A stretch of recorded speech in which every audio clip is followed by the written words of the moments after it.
Welcome to the Bank of America Countdown to Green as we get set to go racing. 7 o'clock this morning, the ceremonial skyrocket that signals officials to open the gates of the Indianapolis Motor Speedway. At the corner of 16th and Georgetown, race fans wearing their team colors began the walk into this historic track where they will be joined by about 250,000 people. The 43 cars for today's 400-mile race slept quietly in Gasoline Alley. And just after 8 a.m., the crews were allowed in to perform minor adjustments. Then the cars were slowly pushed into position on the starting grid along the Fan Canyon, the famous front stretch. Now the cars sit, the excitement builds, tension grows, and history waits at Indianapolis. This is where it ends, and this is where it all began. The foundation of racing, built brick by brick. The wing and the wheel mean just one thing, a chance for the stars of NASCAR to win at Indianapolis. At a place where your name may be more famous than you are, for now. It's a new track record. For a racer, the reward begins with a single lap and ends with a single moment.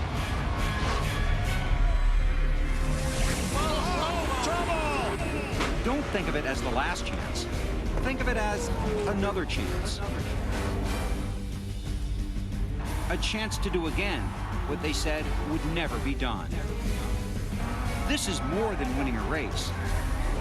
This is living a dream. Jeff Gordon wins the Brickyard 400 for a fourth time. And for some, this is back home again, where you'll find your heart and your heroes. Indianapolis, where the roars from the past still inspire the racers of the present. It's time to shake up the echoes. Today, NASCAR races at Indy.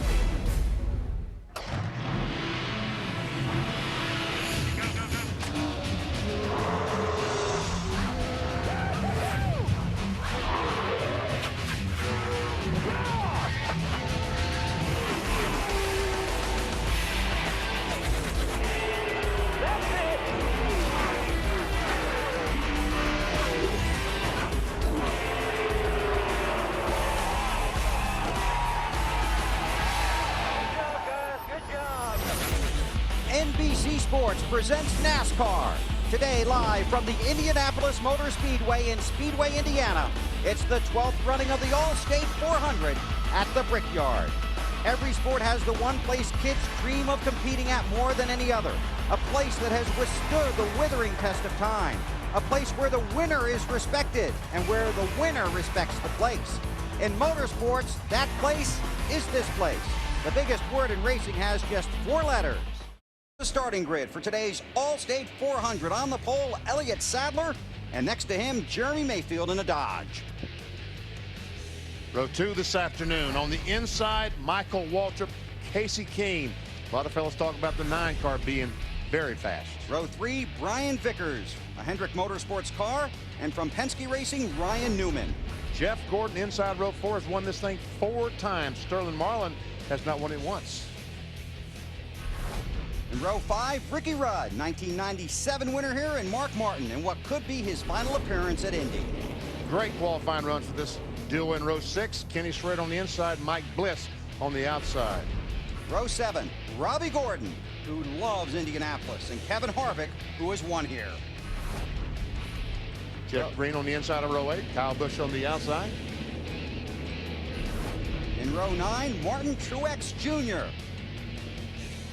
racing for a Busch Series championship, making a Nextel Cup start today, along with Jason Leffler. Joe Nemechek, row 10, Matt Kenseth, champion on the inside. In row 11, Scott Riggs, and there's Tony Stewart. Let's take a look. Robbie, yeah. Go ahead. We'll watch the lineup. You talk to Robbie. We got to catch him on the front straightaway because I don't know if our radio will work anywhere else. Robbie, this is Paulie in the booth. You hear me? I got a copy on you, Wally. This place is cool, isn't it? Brickyard?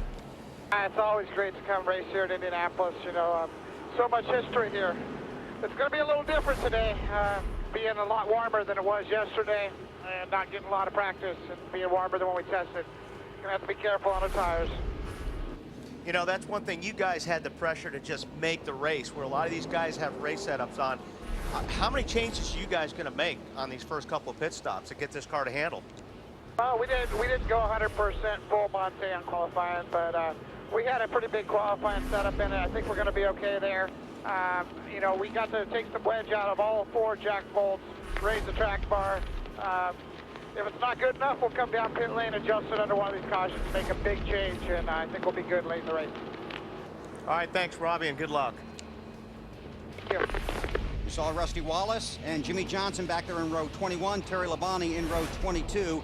Now, the actual starting lineup will show that Boris said in the 36, the 41 of Casey Mears go to the back for additional work. The 04 of Bobby Hamilton had requested to start at the back of the field, and the 2 of Rusty Wallace back there because he's in a backup car after crashing in qualifying. 9 drivers did not make the Allstate 400 here at the front stretch. Is 5/8 of a mile long. They wait now for the green flag at Indianapolis.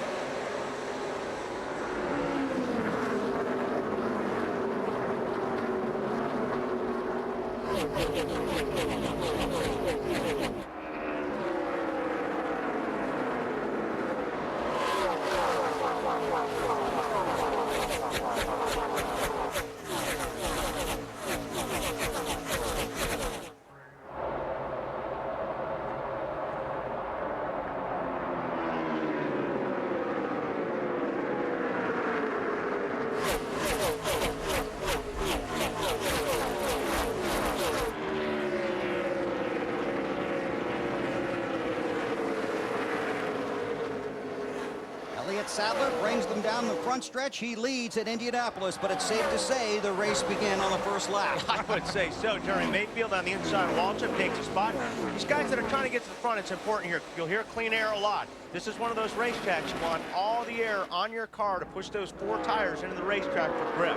So it's real important to try to get out front and get away from everybody. Elliott Sadler wasn't kidding when he said his car would be pretty good. He's already put bus links on the second place car of Jeremy Mayfield. Jeff? Mike. Hey, Bill, Jeremy Mayfield told me before he got in the car, he said, I know this thing is going to go to the front. He said, absolutely, without a doubt. Best race car I've ever had here. They built a brand new race car, tested it here. He said it was unbelievable in practice, and he wanted very few changes during the practice session. In fact, he said, I could run it all day long, and it ran anywhere I wanted it to. They are very good off of turns 2 and 4, just like his teammate Casey Kane. And if you're going to be good anywhere at Indy, that's where you want to be good. Here comes Mark Martin. And you know what? You want to know how important this place is. How many guys have said it's the best car I've ever had? You know what I mean? Because they 43 of them, I think. They all put so much effort into this race. That's how important it is. Mark Martin in that 6 car, a throwback paint scheme for a throwback racer, Matt.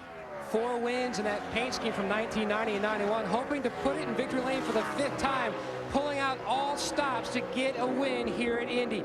Brand new race car, tested well. They ran well at Pocono. They're expecting good things today. He's trying to end a winning streak that dates back 43 races, Bill.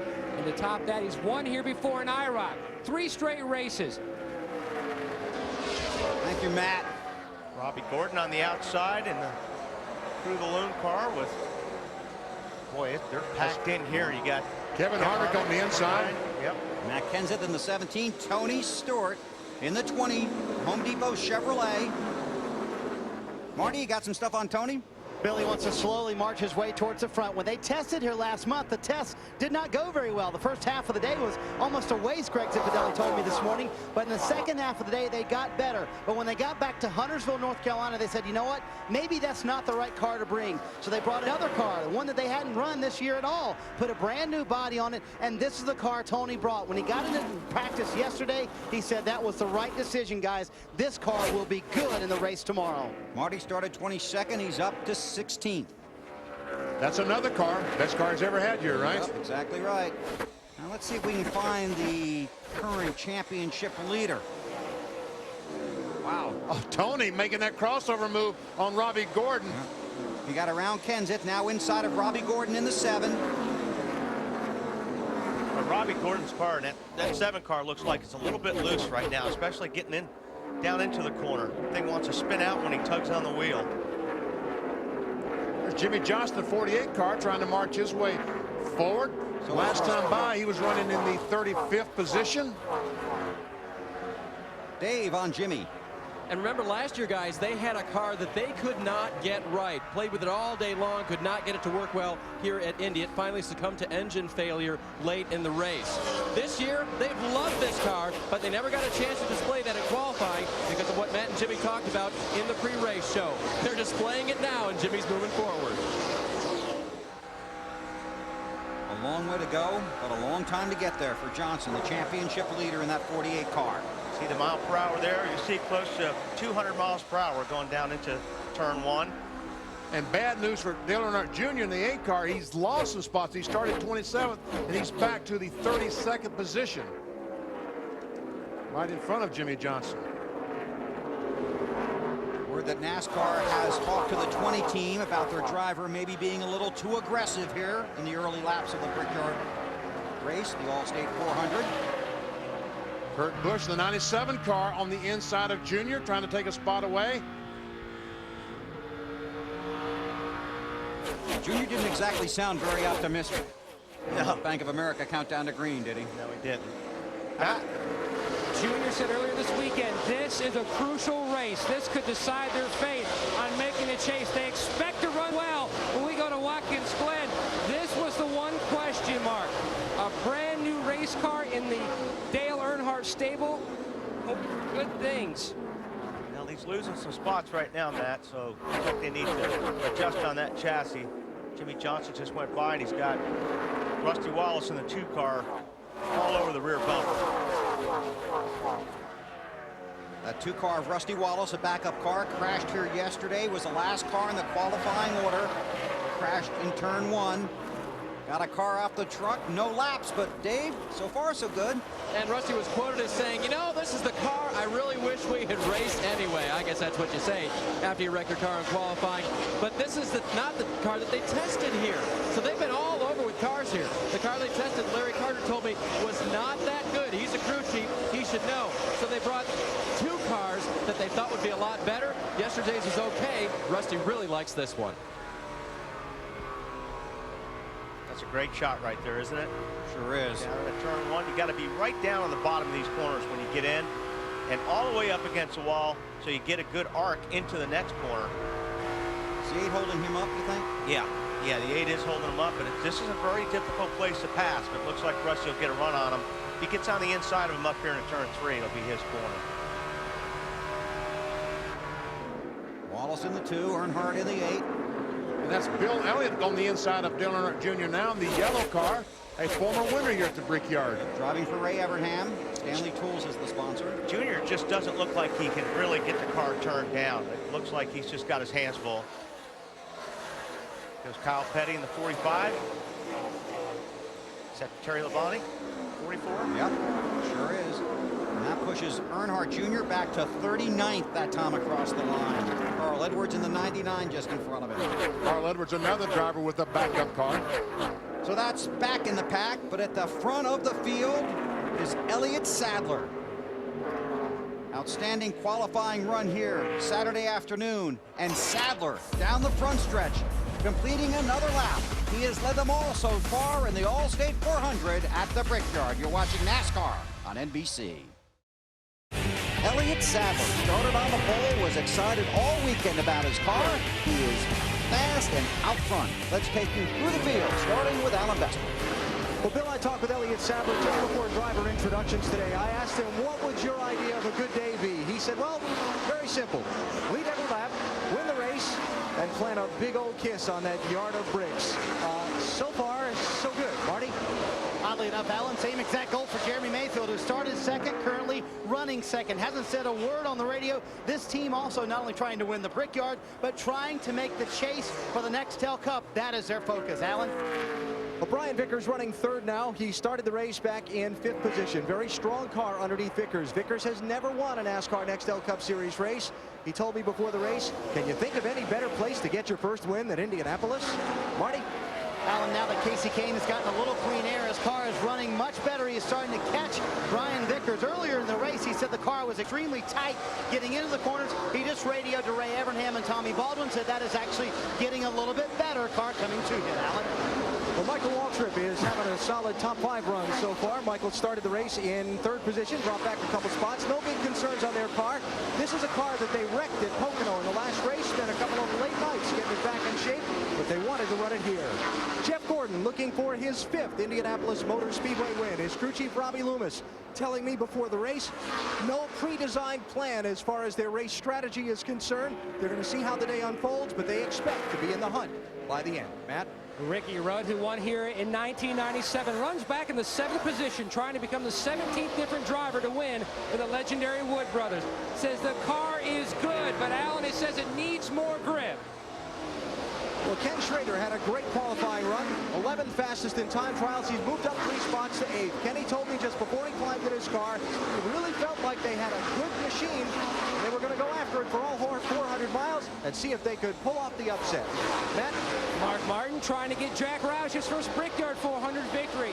Just riding along back in the 9th position, just settling in. Says the car is good, just a tick on the tight side, but good, Alan. Well, Kyle Busch is running in the 10th position now. This is Kyle's first ever trip to the Indianapolis Motor Speedway. Intimidated? Not in the least.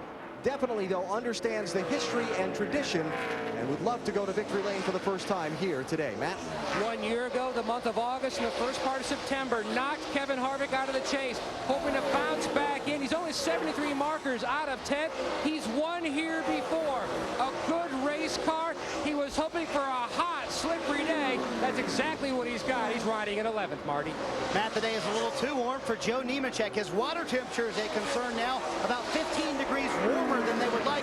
Car is just a little bit tight, but the water temperature is a little bit of a concern. Matt Kenseth, however, car is excellent. He just radioed to Robbie Reiser about 4 laps ago, said it's a little bit tight, Robbie, but I like it. And when we're in clean air, and he's got a little bit of it right now, the car very good. Tony Stewart continues to come to the front, 22nd to 14th. Hadn't said a word on the radio, and obviously the hottest guy in the series, having won 3 of the last 6 races, but this is the one he wants. Alan? Well, Martin Truex Jr., the NASCAR Busch Series champion from last year, won his 6th race of the season last night at the short track across town, Indianapolis Raceway Park. They got out of there, the crew did, about 3 in the morning after the post-race teardown inspection. Back here early this morning, Martin concerned that he's dragging the left front fender on the car when he's crossing the turns. Crew chief Kevin Mannion says we'll fix it on the first stop. Thanks, guys. Truex runs 15th last time by.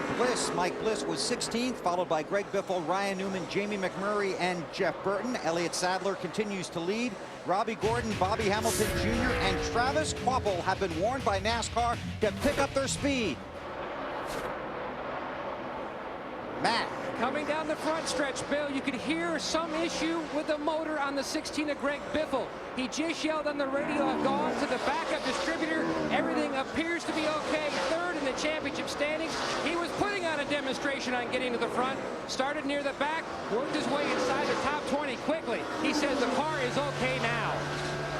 Yeah, we heard that. Yeah, we heard that. We wondered who. And now everyone on the front stretch, all the stands, all the fans stood up to see what had happened. So did you guys. Yes. On board with Biffle. He's worked his way up from 31st to the 17th position. So he has a good race car.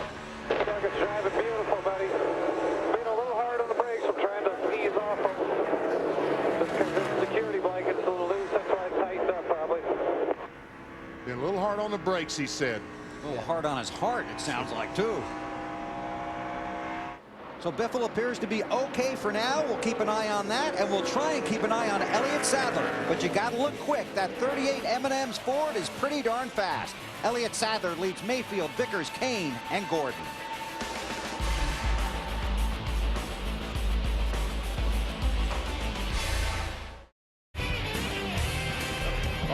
Caution is out.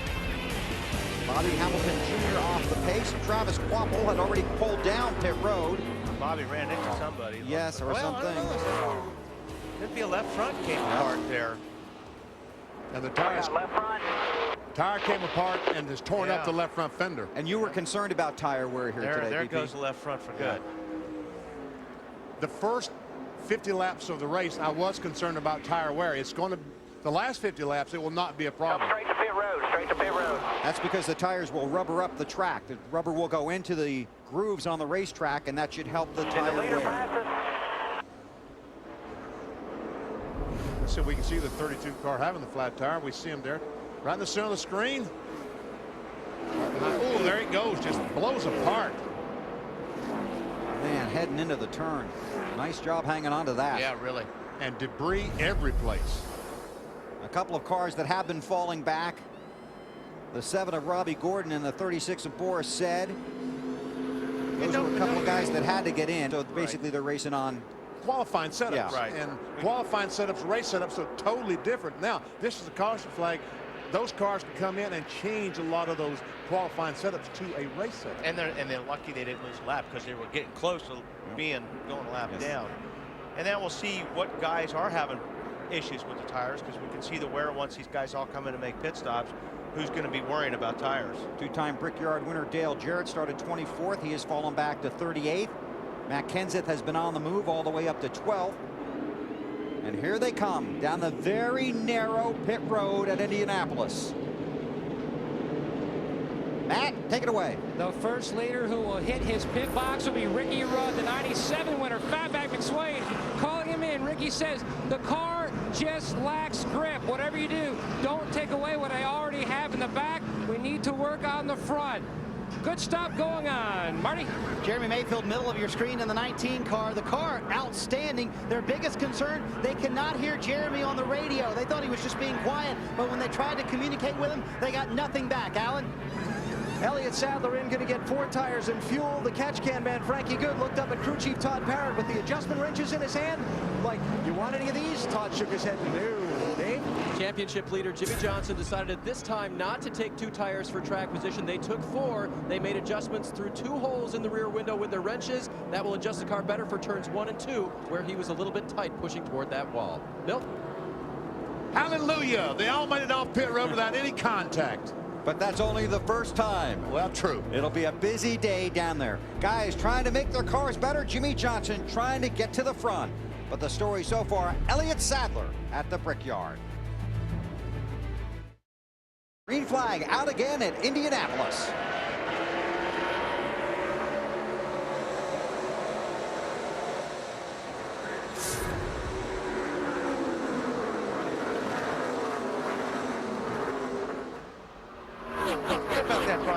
Second place. He was pretty good at Pocono.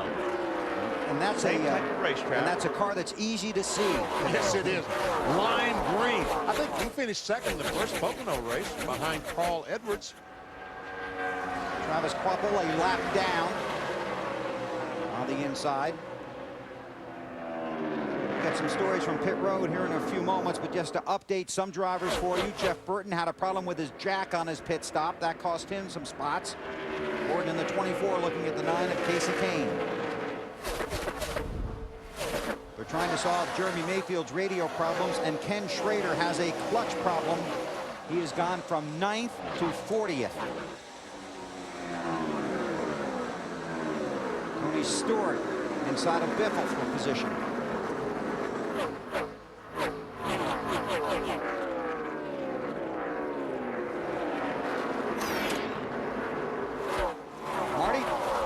Talk about the 20 car of Tony Stewart. He was a little tight. In fact, he came on the radio at the end of that run, Bill, said, I'm getting worse and worse every lap. I need some help here, guys. And they made major changes up on the track bar, air pressure adjustments in both rear tires, trying to loosen up the 20 car a little bit for Tony, make it a little more drivable for him into the corners. The car looks pretty good right now, Marty. He's passing a lot of cars on the inside, and that's in traffic. So maybe the changes that Greg Zipperdale and the crew made are going to work. We see the Biffle car being passed by Mike Bliss behind Tony Stewart. Matt, what's going on with the 29 car? He just lost a spot to Tony Stewart. Now, he had trouble hearing on his radio. He could not hear the team earlier. Also had issues with his left front fender. It was pushed in, BP. They had to pull it back out. He says the car is tight off. Really good on entry. And that's one thing here, Matt. You know, your spotter is pretty important at this racetrack because it is so tight. So that can make it difficult in traffic. Riding on board with Harvick. 200 miles per hour, 2, 3, 4. Radio communications have always been somewhat of a headache for teams at this track. Yeah, they are. It's difficult, and you know, you don't really think about how much you use it until you don't have them. Right. You know, or you're having problems with them. Back in the early 70s, these teams didn't have a problem with communication with radios because they didn't use them. They didn't have them. They had pit boards. Big ones, too.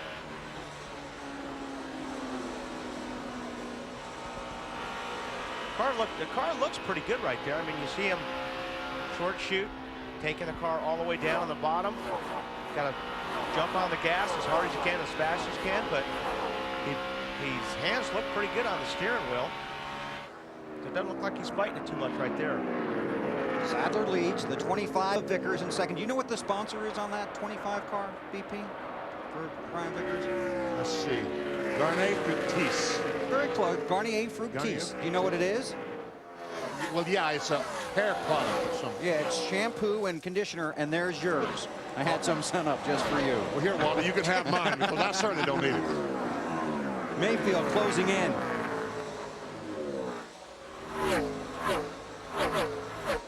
Marty, how about the radio issues for car 19? Now, Bill, I was going to ask you, did you get any travel size of that hair care product? I got him extra large. You know why? Why is that? Because he's big. Thank you. That's very true. Let's Jeremy Mayfield's radio problems. He didn't know that he had a radio problem until he was under caution. He just thought that the team just wasn't talking to him a whole lot. So what they did is he had a backup radio in the car. He hooked the backup radio up. When they come back down pit road next time, they'll give him a brand new radio, and that one will now be the backup radio. Alan? Nice job by Brian Vickers, Hendrick Motorsports crew on their pit stop, getting him up to second spot. Vickers with 4 tires, saying his car, when they get toward the end of the run on the set of tires that time, got a little bit difficult to turn in the corner, but just a little.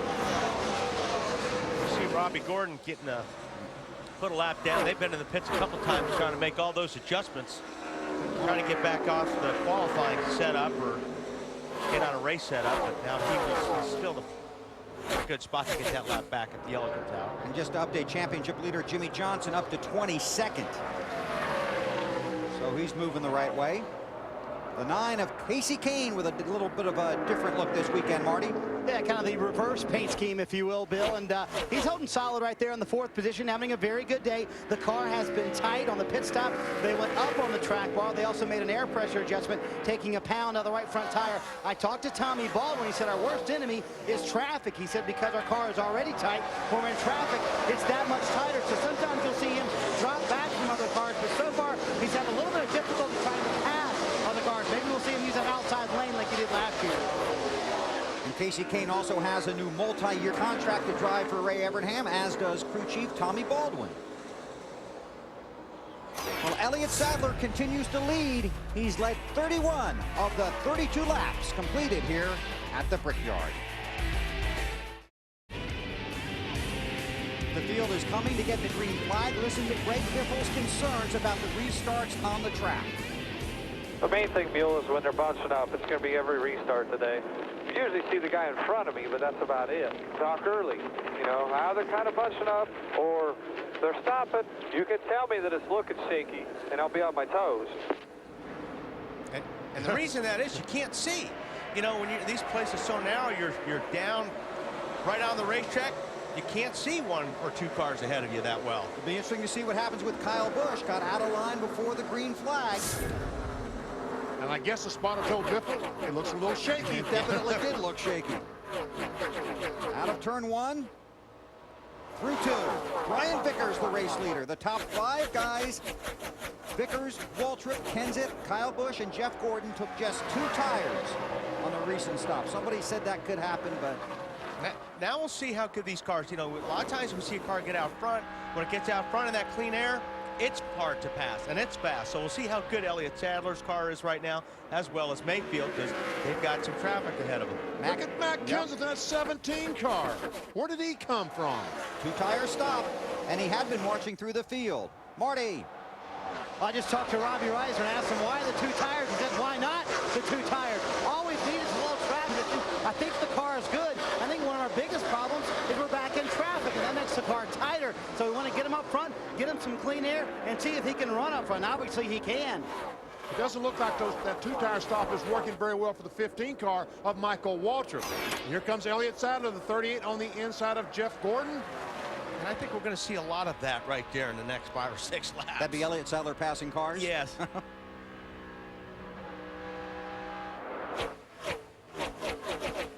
Alan, how about it? Well, if you've got a car that you think is trouble. Casey Mears. Left front tire's flat, isn't it? The caution is out. No, guess it isn't. Contact with Kurt Busch is what we're hearing. Yeah. That's a save there. Spinning here, not hit anything at Indianapolis. I got on the brakes and it just started left. Touched the 97. Got loose getting in. Saved it all the way through. He's got some damage here right over the left front. He's going to have to get fixed. That tire probably will rub. The left. Look at how low the left front is. Looks like it's flat. Yeah. Casey Mears put this car in the wall yesterday on his qualifying attempt. Here they are 3 wide. Going down in turn 3. Just made a little contact with the 97 car. As he said, enough to get him out of shape. Man, look at that. He didn't hit anything. That is a great save. That is unbelievable what that is. Well, we got a new hero. Yeah, Casey Mears. That's what Rusty tried to do yesterday in qualifying, but failed. Jeff Green will be the lucky dog. Kyle Busch was good on that last restart. Nice job by him.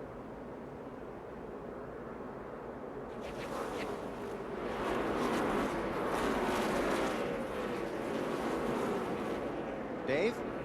Bill, remember during the last pit stop we talked about how Casey's car started very loose on the runs and came to him during the latter part of the run. That was the same thing that was happening here. They didn't make any changes the last time. Casey likes it that way, but when you're cutting it that close, you have to really be careful on the beginning parts of the run. yeah, he actually looks like he just misjudged a little bit when the 97 car of Kurt Busch went by. He turned down and it looked like he just misjudged a little bit and got into the 97 there. That was today. Here's a look at what happened to Casey yesterday. During his qualifying lap. Yep. Bam! But he was going for it. He had the fastest time in practice. He wanted another pole for the Brickyard. Family watching. Originally, they started to get the backup car off the truck and then decided they could repair the car that he had wrecked. Some teams going to take this opportunity to come back to pit road, including Casey. Most of the leaders stay out. We check in with Matt on Dale Earnhardt Jr. Not the day that Dale Jr. had hoped for. Right side tires only what they're scheduled to do on this stop. Now, Bill, they have gone back and forth trying to find the balance. Jr. says the car is better, but not a lot. He says it's still really tight. We only fixed about 10% of the problem. The air pressure adjustment on the last stop was going in the right direction. They're going to do more of that on this stop. Bill? You sure, Matt? They looked like the crew guys wanted to change 4 on that one, and they dropped the jack, and Junior took off. Well, that's what they told him before he hit pit road. 2 tires on this stop. Maybe they were doing an audible, and Junior just did not get the communication. Looked like there was a little confusion there. Some guys definitely thought they were changing 4. The jack man being one of them. Yeah. So Dale Earnhardt Jr. returns to the track. Brian Vickers leads. Can Elliott Sadler get back to the front? 43 drivers under pressure at Indianapolis.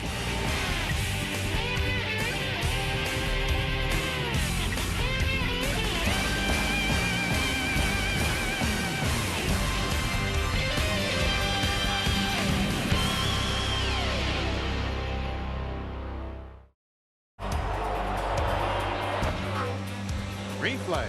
And last time we saw Kyle Busch get out of line to avoid hitting the car in front of him, Jeff Gordon made the legal pass on the inside, so both drivers made a good move. Now Matt Kenseth looks for the lead inside of Brian Vickers. Kenseth in the 17 to the point.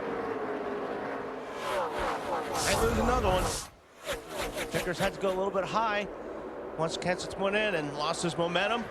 Might lose a couple of spots here. Right, Kyle Busch, the 5 car, is going for 2nd spot.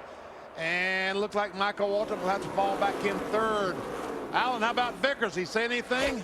Not since the restart. He's got his hands full a little bit, BP, but just a thought on why they took 2 tires. It wasn't what you were thinking, just the track position thing. His crew chief Lance Brevoort told me they're already thinking about the last pit stop in the race, back timing, 2 tires, 4 tires, 2 tires, 4 tires, and so on. So they know they can just take those right side tires on that last pit stop at the end of the race. Can you believe they're thinking about that already? So obviously, Alan, those guys aren't having any tire issues at all, right? No, the only guy on my end of pit road that I saw with any right front issue at all was Ken Schrader, and it was just barely a little mark on that inside shoulder of his right front. Everybody's tires off that first set of stops looked really good, Wally. Yep. Okay. A couple of former Brickyard winners, the 24 of Gordon, the 29 of Harvick around the 15, and here comes Biffle. Oh, Michael, did he have a head of steam in that 16 car or what? Harvick trying to make the move on Gordon down on the low side. And you know, you do get a little bit of drafting here. Matt on Biffle. Both the 29 of Harvick and the 16 of Biffle, Bill, track position move. They both took out 2 tires in their last stop. Todd Barrier, the 29 crew chief, said we want to try it now to see if that's the move we want to do later. And also the same thing for Doug Richard. Said our car had been tight. They needed the track position, trying to get out of that dirty air, get into a little more cleaner air to help the nose of that car. Well, I tell you what, Casey Kane made those guys pay for running side by side, didn't he? Talking about the 16 and 29, 15 and 29. Wow, Nemechek trying to get by Jeremy Mayfield. And Jimmy Johnson, the championship leader, trying to bust a move. So the 19 is struggling a little bit in traffic. Doesn't have that clean air like he did earlier. Johnson started back in 38th.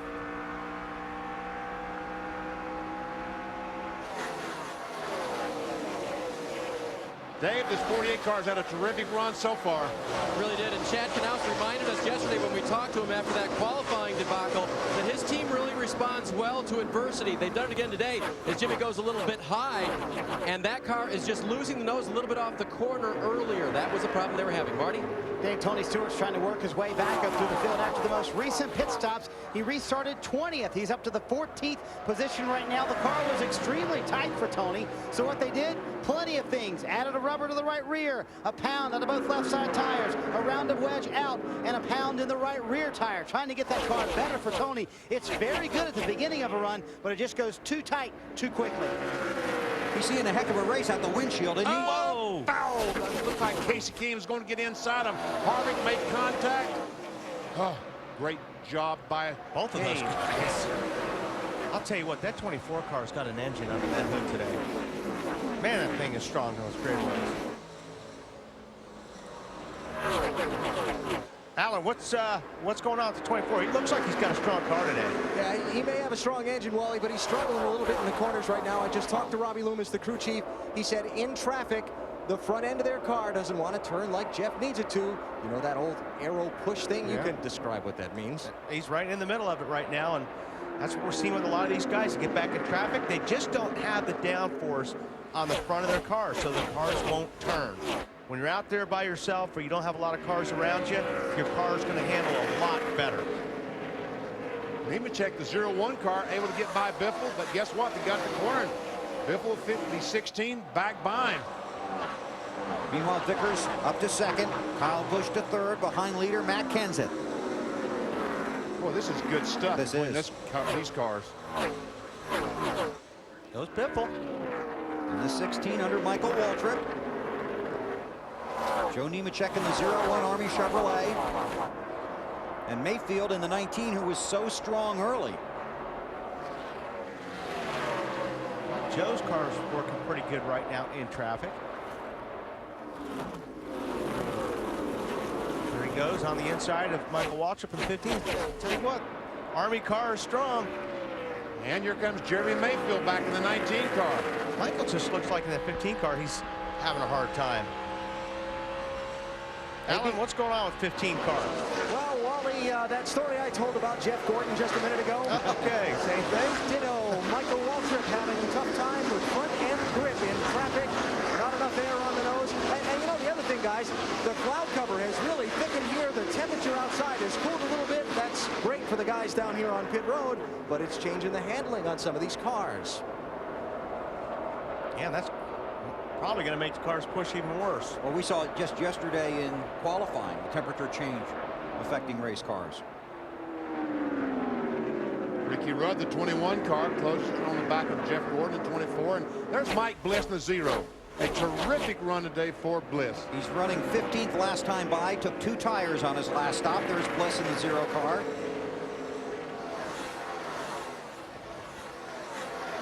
Mark Martin in the 6 car. Some of these guys just haven't made the gains we thought they would once they got back in traffic. Mark had a really strong car early, but he's just kind of hanging out in that 15th to 18th spot right now. And these guys that took 2 tires have been stronger than we thought. There we see Jeff Gordon lose another spot to Bliss. Uh-oh, we got a problem on left front or left rear?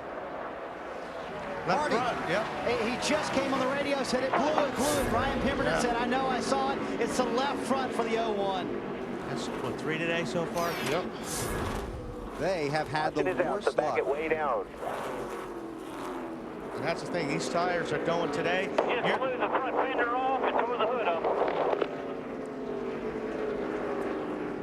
And a lot of other stuff too, I'm sure, when they get, you know, some places, out. if the tire goes down, you can catch it. You can get in and get a tire change without tearing the car up. But we haven't seen that today. No.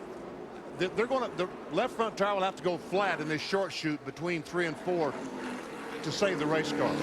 It happens so quickly. Well, remember what happened here last year? Sterling Marlin cut one down, decided not to come onto pit road, tried to make a lap, caught the car on fire. I remember that. And then Robbie did the same thing. Yeah. You see, he knows the tire's flat right now, and you can see some smoke, but you're going so fast. He's trying to get down to the inside of the racetrack. Guys see him, he's got a problem, but you're still going so fast when that tire goes flat, it just starts ripping apart. Ryan Pemberton is watching the video. He sees the left front. Wait till he sees it really come apart. Marty. Oh, man, I don't know if you guys can see all the damage, but, I mean, there's a ton of it on the left front for Joe Nemechek. And literally 5 laps before the tire happened, he had radioed to the crew, said this car is getting very, very good. And we had just talked about how fast the 01 car was, Wally, and now this. Yeah, that's the problem. We talk about low air pressure, but the lower the air pressure, the better the car's handle. Exactly. That's why we talked about how good that car looked in traffic. Yeah, exactly. Doesn't look too good now, does it? No, doesn't look good at all, sitting on pit lane. That team has had a very rough season, and they have had some of the world's worst luck. Okay, decision time. Pit road or no pit road? 2 tires, 4 tires, fuel? They're coming. Yep, they're all coming. Now, what are we going to do? 2, 4? Well, let's watch and find out. 58 laps are complete. In the field down pit road at Indianapolis. Matty. 2003 winner Kevin Harvick making his way down pit road. Now they played a strategic move, went with a 2-tire plan on the last stop, gained a lot of track position. The car still tight. They're going to make a slight air pressure adjustment to free it up. Marty. Leader Matt Kenseth in the 17 car, top of your screen. He said, I want a half round of wedge in the car. Just a little bit tight for Kenseth. They debated on 2 again, but decided 4. Alan? Brian Vickers going to get 4 tires and fuel, a small air pressure adjustment to try and help the car turn better in the corners. Good stop. Championship leader Jimmy Johnson made a 4-tire stop. He said, my car pushes off the corner about a 6 on a scale to 10, so that he made a big track bar adjustment on the 48. Look at Kurt Busch, came out 10th, gained 10 positions on that. Looks like Mayfield might have changed 2 tires in that 19, trying to get that track position. 38 car, yep. 2 tires. Yes, sir. So we'll sort this out. A variety of strategies playing out in the 12th running of the Allstate 400 at the Brickyard. You're watching NASCAR on NBC. Field coming around to get the green flag here in Indianapolis. Casey Mears, the race leader, did not pit. And I don't expect him to be there. Trouble, Junior hard in the inside wall, back across the racetrack. Got Truex. Hits his teammate, Truex. And Truex was there because of a speeding violation, and that's what happens when you get, sometimes when you make a mistake in the pits, cost you out on the racetrack. And this will be huge for Junior's championship chase chances. this is pretty much it for it.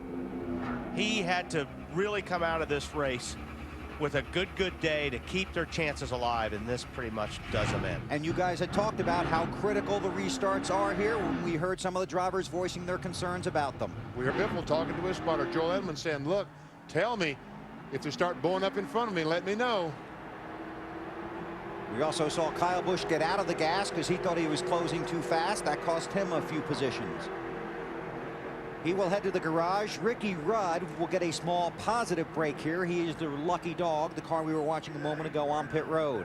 If he wasn't involved in the crash. Yes. Because he was very close to the crash and might have been involved. Talking about Ricky Rudd in the 21. There's the Scott Wimmer automobile. Yep. He did make some contact. All right, let's go back and take a look. Like an accordion here. We'll see if we can see what happens. It looks like, see, exactly. Cars go, then they slow down, and the cars in the back didn't see the guys up ahead slowing down and start running into each other. In fact, 21 was able to get by without any. Watch how this closes up in front of Dale Jr.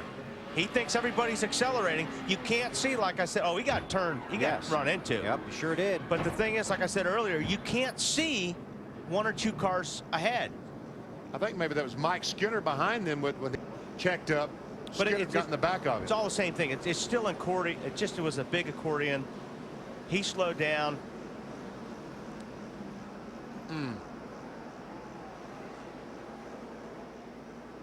We're not sure who got in the back of him, but obviously somebody did get in the back of him. Rudd just slipping by on the inside. Robbie Gordon got a piece of it. Boris Said might have gotten a little bit of it. Let's take one more look again. That would be Mike Skinner in 23. Yeah, it is Skinner. There is. There's Robbie with nowhere to go. Oh, Robbie. Truex, Wimmer. Boris got through cleanly in the 36. There's Rudd sneaking by. And this is what the people sitting in turn 4 saw. Truex just said, oh, this can't be happening. The race like never before in 360 degrees of full surround sound. Get ready to hear the big picture, because the only way to experience the full impact of HD is with NBC Sports and Sony HD Audio.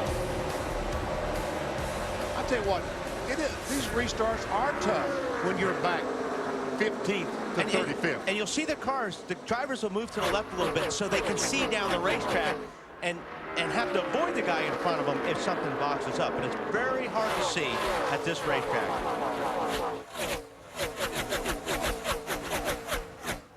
Casey Kane, the 9 car. Looks like he had visions of passing Elliott Sadler. That would be a news story. Here's Sadler.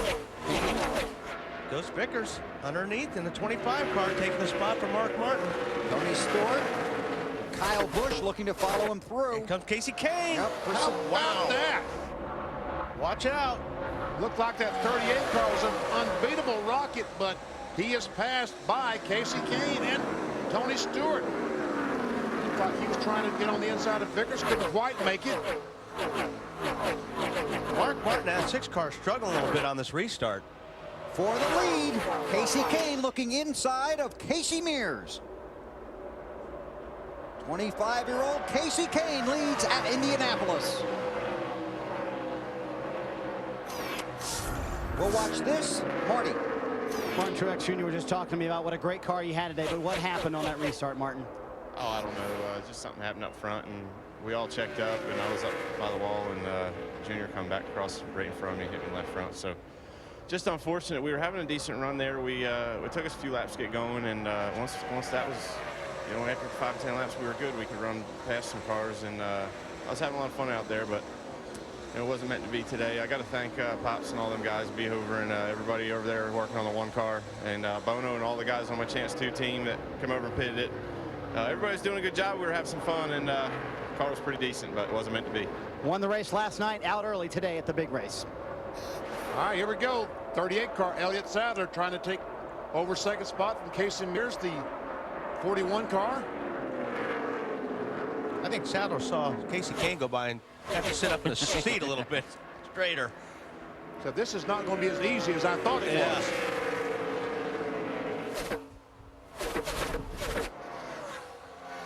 Gained 1 at Richmond earlier this year.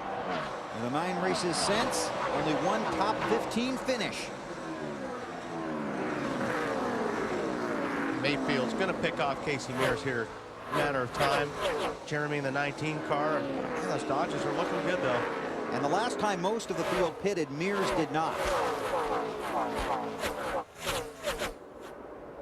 All right, here we go. Jeremy Mayfield, 19. Will take that spot away. Goes into 3rd. Matt Kenseth trying to get a look. Wow. That's where your spotter comes in, letting you know that there's a guy making a move on you. 41 is just wishing he had some tires, isn't he, Dave? Well, of course, the game here was that they had started at the rear, made their way about halfway through the field up to the front, and then had that contact with Kurt Busch that brought out the caution and sent them to the rear. So they had to play a track position game, and now it's just a calculated risk to say, how long can we stay near the front until everyone pits again? Right. Vickers washing up there a little bit. Yeah, and Tony Stewart got by him in the 20, and Kyle Busch in the 5 car got by him.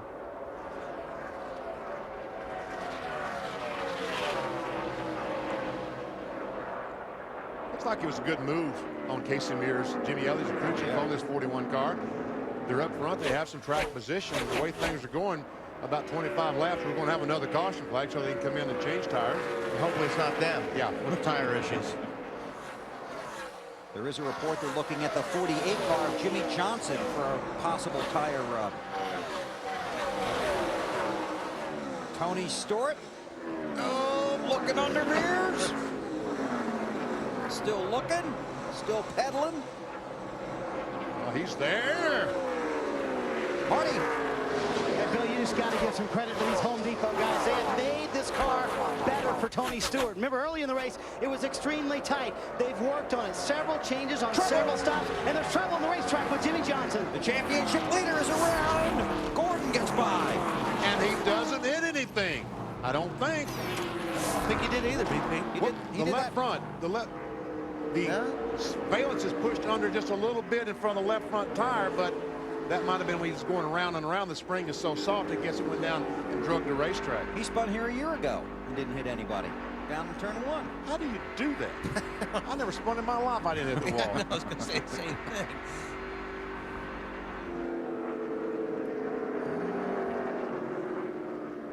Okay, so you want to drive a Nextel Cup car at Indianapolis, huh? Hang on. Here you go, on board with Johnson.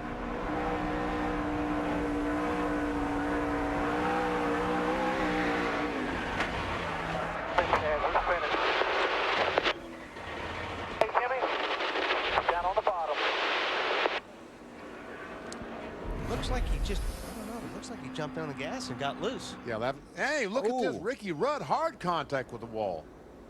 You gonna make it around, you gotta have a wrecker. When did that happen? There's a back stretch right there. Off of 2. Turn 2, so he must have gotten the smoke or something, and because you couldn't see anything behind Jimmy when he was. The window net is down, so Ricky's okay, moving around. 48 on pit road. Dave, an update? Just on and off pit road, 4 tires for Jimmy Johnson, guys. Thank you.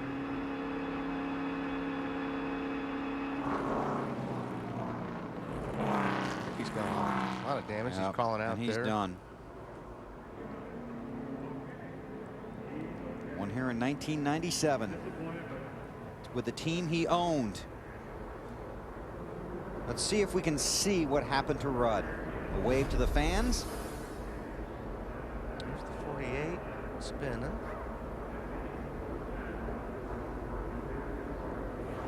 I'm guessing Ricky let up and somebody else didn't. That's the safer barrier right there on the right-hand side of your screen, the softer wall. I think he missed it. Well, I guess he did hit it initially. See, all right, let's see if we can see behind the 48 car, just at the very top. Look at how much smoke. These guys are driving into that smoke, and they cannot see a thing. Hard to tell. He might have had some. He might have had some contact. There was another car around. Now, whether or not he made contact with the 21, I couldn't tell. There's one guy that probably knows for sure. Yeah, we'll ask him maybe. Yes, sir. Yeah, this is going to be a good picture here of smoke. This is going to hurt.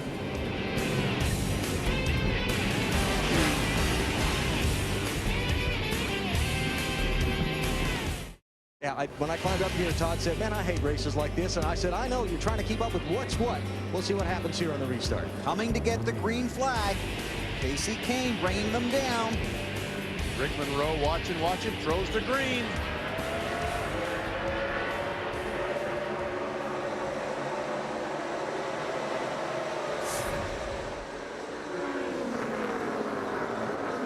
Everyone safely across the line and into 1 and 2. The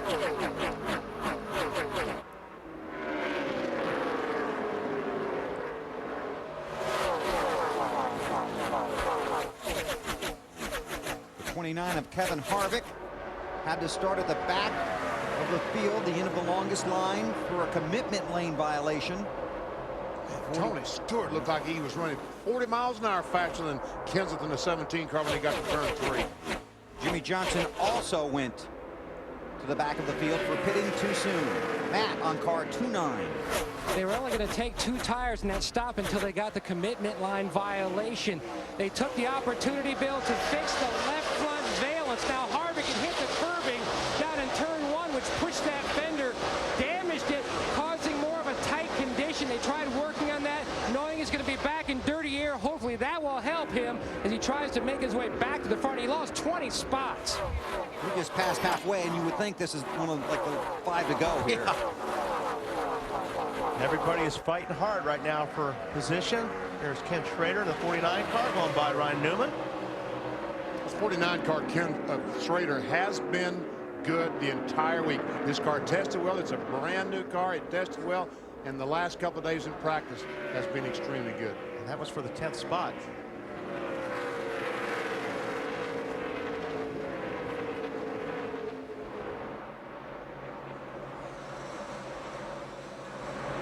Caution flags, we have 39. And Michael Waltrip on pit road. Left front. Sure looks like it. Allen. Yeah, Michael just jumped on the radio. Flat tire. He's coming in. They're going to change 4 tires and send him back out. That's lousy luck, isn't it? But fortunately, it happened in a place where he could get to pit lane without losing the fender and the hood.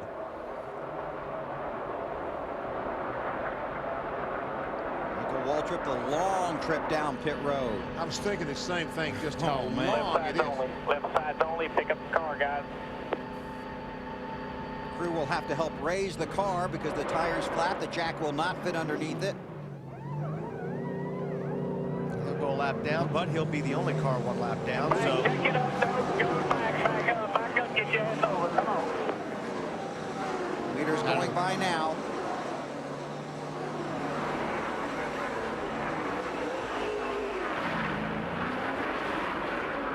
He heads back out.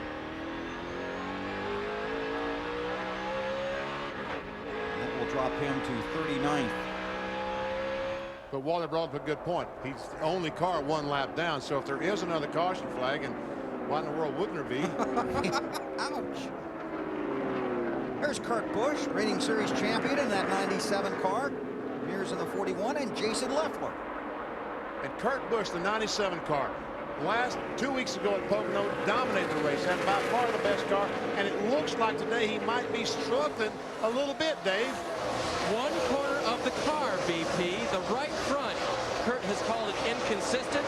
Jimmy Fennig has gone to the notebook, the one in his head and the one on his pit box. They cannot figure out why the right front of that car isn't acting fast. That's really the only thing that Kurt Busch has been focused on all day. And this isn't the car that he was so dominant at Pocono with. I talked to him about it, and he said that they came up with this car. This car tested better here, so they were going to roll the dice and take this car.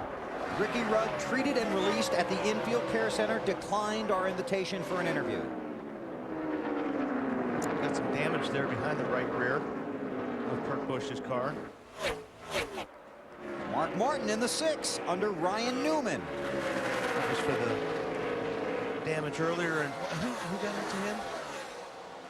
15 car.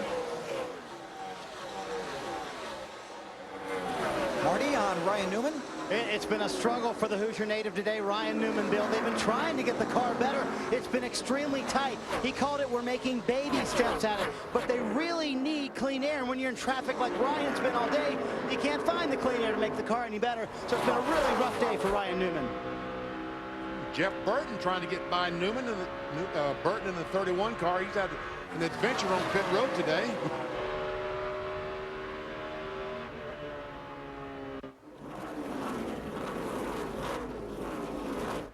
You know, Steve Neal worked with Mark Martin for so many years over at Roush Racing, now works at DEI, but he was one of the first guys in the garage on Friday morning to come over and look at that throwback paint scheme on that 6 car. And that's a painted car, too. It's not a wrap, which Steve thought was really important. Matt?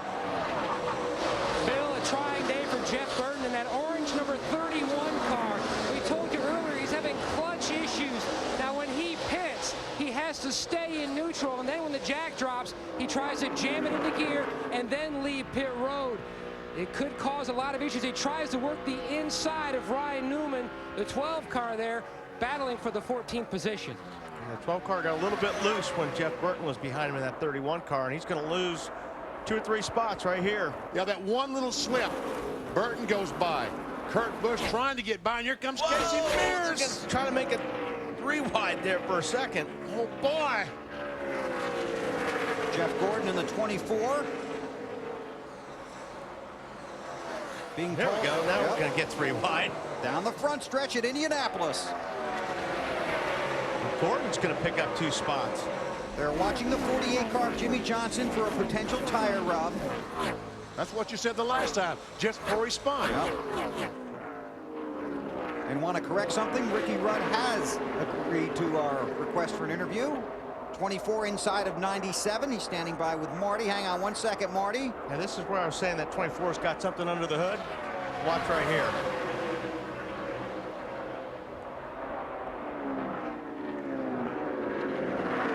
And Casey Mears is going to try it as well. All right, Marty, go. All right, BP, Ricky just needed a moment to collect his thoughts. And what happened? You guys had a great car to start off this race with. Man, it's unbelievable. They had a really good race car. And what happened is the second time this year, I don't know what the deal is. Something inside the carburetor was messing up, and I couldn't get, it was very, very hard to mash the gas pedal down, and afraid it was going to stick and hang open, wide open on us. So they elected, the crew elected to change the carburetor, which was a smart thing to do, and shouldn't have to do it, but they did it. We lost a lap on pit road under yellow, and we were able to get that back at the next caution because of the Lucky Dog Award, and everything was still going good. We had a good, fast, good handling race car, but we just had to make up ground, and still had half the race to go, and started at the back, and we ran about 5-6 laps, and caution comes out, and whoever was behind me, I don't know who it was, didn't elect to slow down when the caution came out, just drove right over top of us and turned us around. Our day's over. It's too bad. I had a really good race car. All right, see you next week. Thanks. Stewart's on the move. Tony Stewart goes to 3rd position by Mayfield in 19. Joe Nemechek in 01 trying to race with no left front fender, or a part of a left front fender. Most of it was torn off. Parts and pieces left.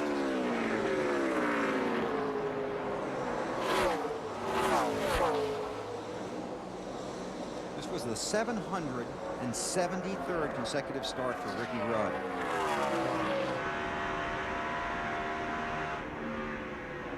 On board with Stewart, going down into turn 3. This turn is fun. Turn 4 is fun. The place is fun, isn't it? You're hanging on. See if we can just go a whole lap on board. Here you go down the straightaway. Drive the car in as deep as you can stand it. A little bit of brake. Get the car down the bottom, start picking up the gas, and then as soon as you can, go full throttle. Run full throttle to about here, get off it, let the car roll, then get back on the gas as hard as you can. It's a fun track to drive. I love driving this racetrack. Right now, Marty, it looks like the 20 car, fastest car on the racetrack. Yeah, I tell you, BP, we were praising the crew earlier for all the work they'd done on it while you just rode on board with them. What do you think the car is? A little bit tight, Tony says. And they've had an extremely tight car for most of the day. They've started getting it better. Now he said just a little bit tight. Tony feeling more positive about the way this car is running right now. Well, it sure looks good. Down the front stretch, 187, 193.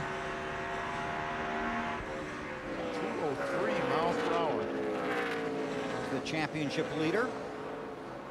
So wherever you talked about a tire rub that someone talked about, I don't see smoke. Don't see anything now. But that could be because the air pressures are back up. While we ride with Jimmy, Sterling Marlin has made his way to 8th, Bobby Labonte to 10th, and Ken Schrader, who was 11th a few laps ago, is 14th. Those guys have made some nice moves.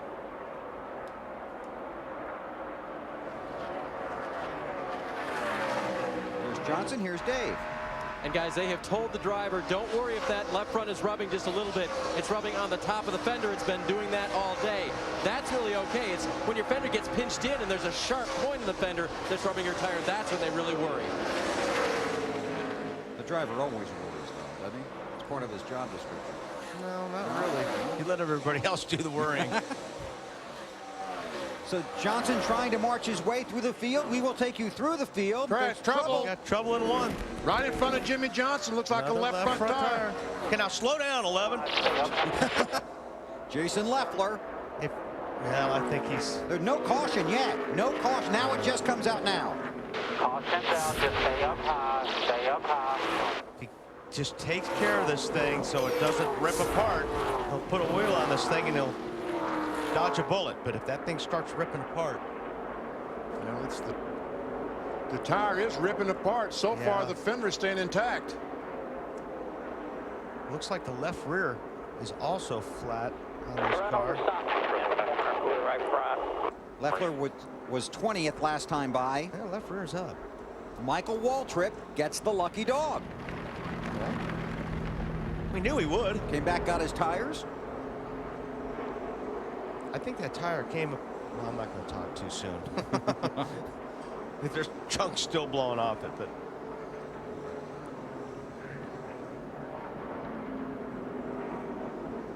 There goes a brake hose. Yeah, brake hose. Well, 92 laps are complete, BP.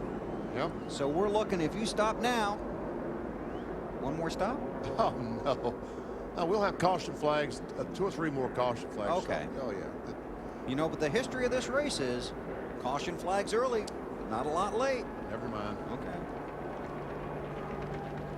History will be broken today. Yes, that's right.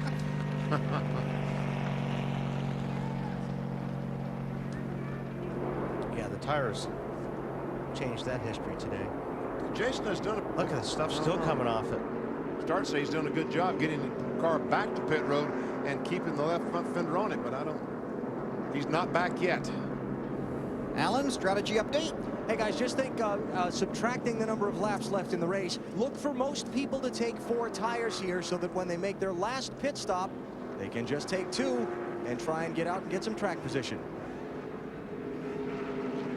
Possible. This would be the 7th caution. Yeah, you know, you bring up a good point, Bill. Yeah, maybe they stop now, change 4 tires, and just stop one more time. There'll be more caution flags, but they may stay out and get that track position. Good point. Let's see what happens. Dave Burns. Bobby Labonte started 36th today, now gives up 10th position. The car is pretty good. They're going to make just a slight air pressure adjustment on the green number 18 for Labonte. He's still getting to his pit. Here he comes. We'll see how this crew does. Let's go back up pit road further. Matt. And Greg Biffle's never scored a top 5 here at the Brickyard. The car, he's on the bottom of your screen in the 16.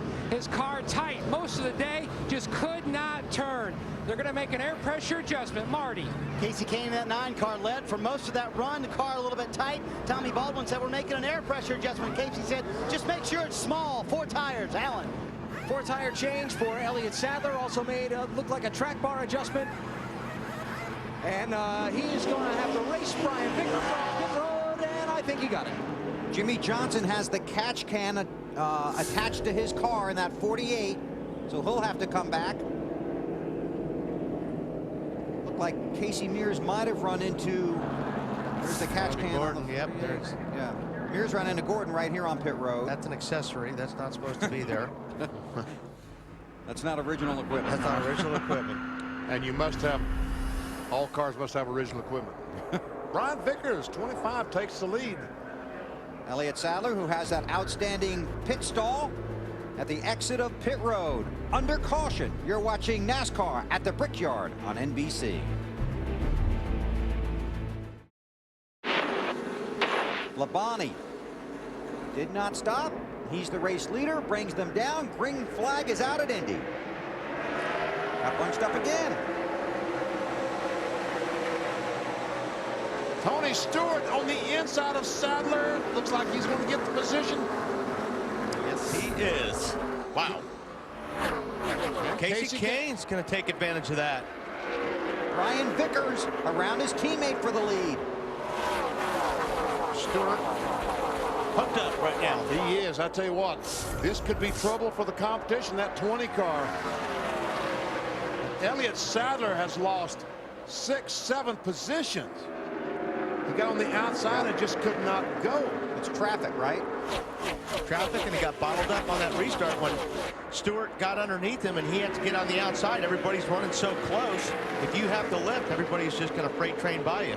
Well, Labonte wanted some track position, so he stayed out, but he's sliding back in a hurry. And I'm telling you, there is a pack, and there it is. And there's another one behind them. That's Martin in the 6. Jeff Burton in 31. Whoa, somebody's sideways right there. Scott Riggs, the 10 car, looked to me like. They may get through this turn. Kurt Busch in the 97, Jeff Gordon in the 24. Jamie McMurray in the 42 inside of Gordon. Well, he's got to run. There's nothing Gordon could do except let him have it. And Carl Edwards. Where'd he come from? The 99. 2 wins this season. How about Carl, Dave? Well, remember last night at the Indianapolis Raceway Park, it was reported that he wasn't feeling well. He is perfectly healthy today, just had a little food issue during the rain delay there. Feels great. The car is finally coming to him. Just a little bit tight right now. They adjusted for that last time. Thank you, Dave. Tony Stewart, 20. Closing on the 25 of Vickers. Oh, man. This thing is shaping up to be something between, if you get Tony Stewart, Casey Kane battling for the win at the Indianapolis Motor Speedway. It could get ugly. It could get ugly. But it could be fun to watch. It could. I can't wait. You want to know something else that's going to be fun to watch? The 20 gets around that 25 car. But you can watch 250,000 people stand up. Vickers leads that lap.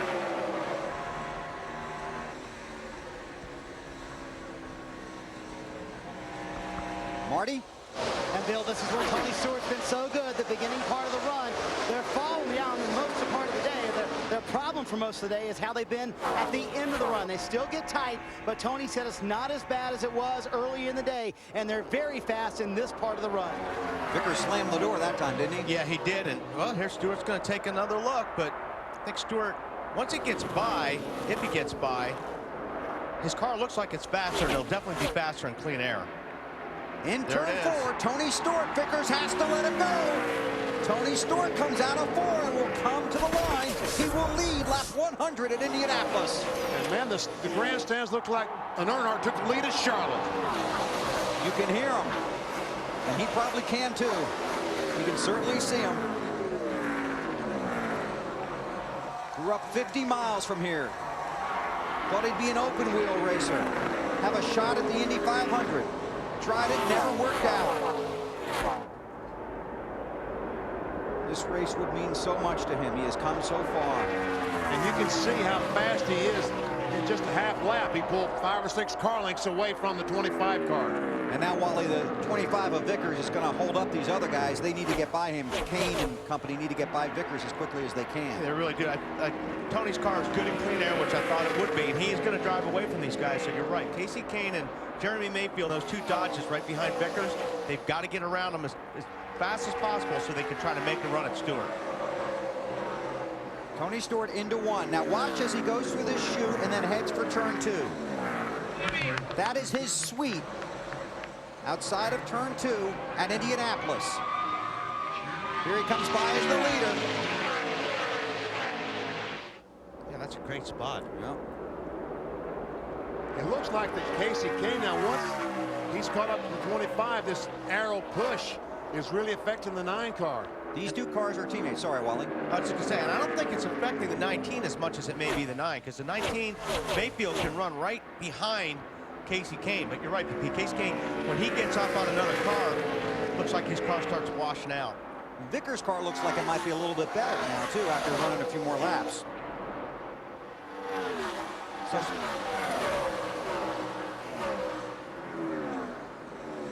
Tony Stewart, lap before last, ran his fastest lap of the day for him. Boris said, the veteran road racer, off the pace, Matt.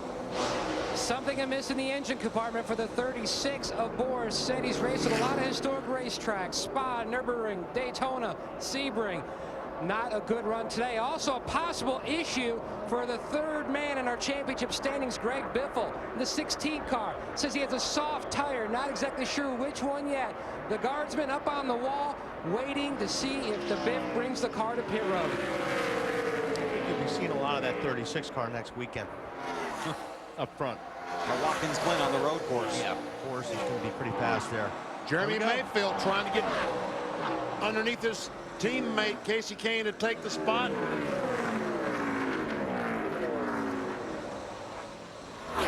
Just quite couldn't pull it off right there, but I still think Jeremy's car, again, if he got past these two cars, I think he would be really fast. Ooh. Was Kane a little loose there? Yep, he was. Tony Stewart is 1/2 second a lap faster than these cars. Snyder. Hey, Bill, you talked to, actually, Wally was talking about how Casey Kane is really having that aero push problem. You're right on. That's the biggest problem, Tommy Baldwin told me, with their race car. And the 19 doesn't have the problem that's bad. Water temperature is a concern for the 19. They pulled some tape off in the last pit stop as he continues trying to pass his teammate. Alan?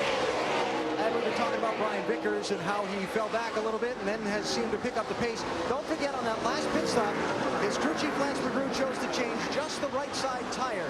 Now, this is one of those technical things, and I won't go on about it, but air pressure. Wally and Benny, there was a difference in the left side air pressure versus the right side air pressure, and it takes a couple laps to work that out.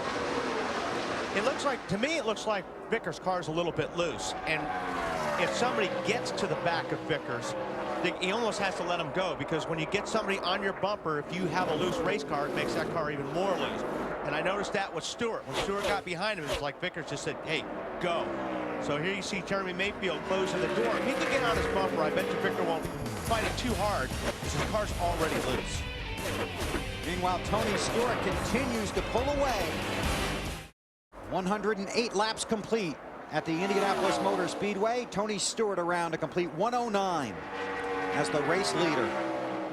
Now that Mayfield got by, though, he's running laps just as quick, if not exact. Look at that. Last time by, BP. Same exact speed as Tony Stewart, but he's 3.7 seconds behind Tony Stewart. We'll watch the leader. We'll take you through the field, starting with Marty Snyder.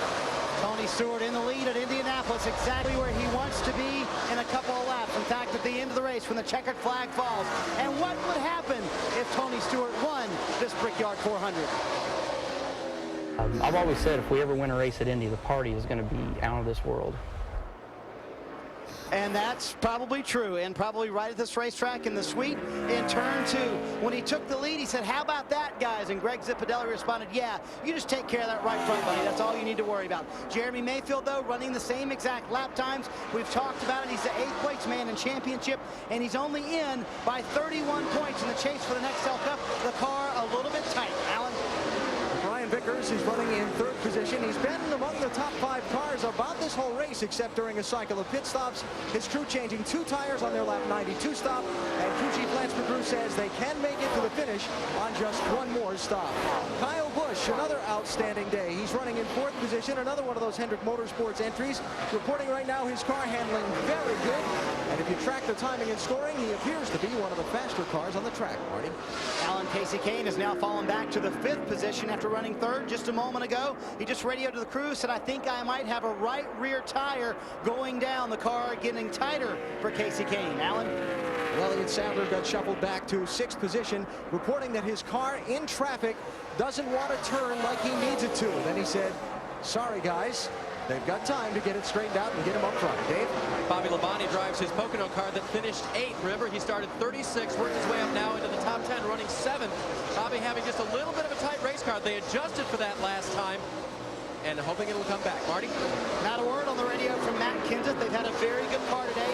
It's been 53 races since Matt last won, and it was with this race car at Las Vegas last year. Car's been just a little bit tight. Alan? What a nice day for Mike Bliss driving the Zero car. He is running now in 9th position. Team got their first top 10 finish of the season last Sunday at Pocono. His crew chief Booty Barker says, we've got a good car, we've got a good team. You're going to see a lot more of this in the weeks to come, Dave. Casey Mears has gotten some track position back. That was a result of a 2-tire stop the last time he was in. They made a little bit of an air pressure adjustment because his car wanted to push out toward the wall. Matt?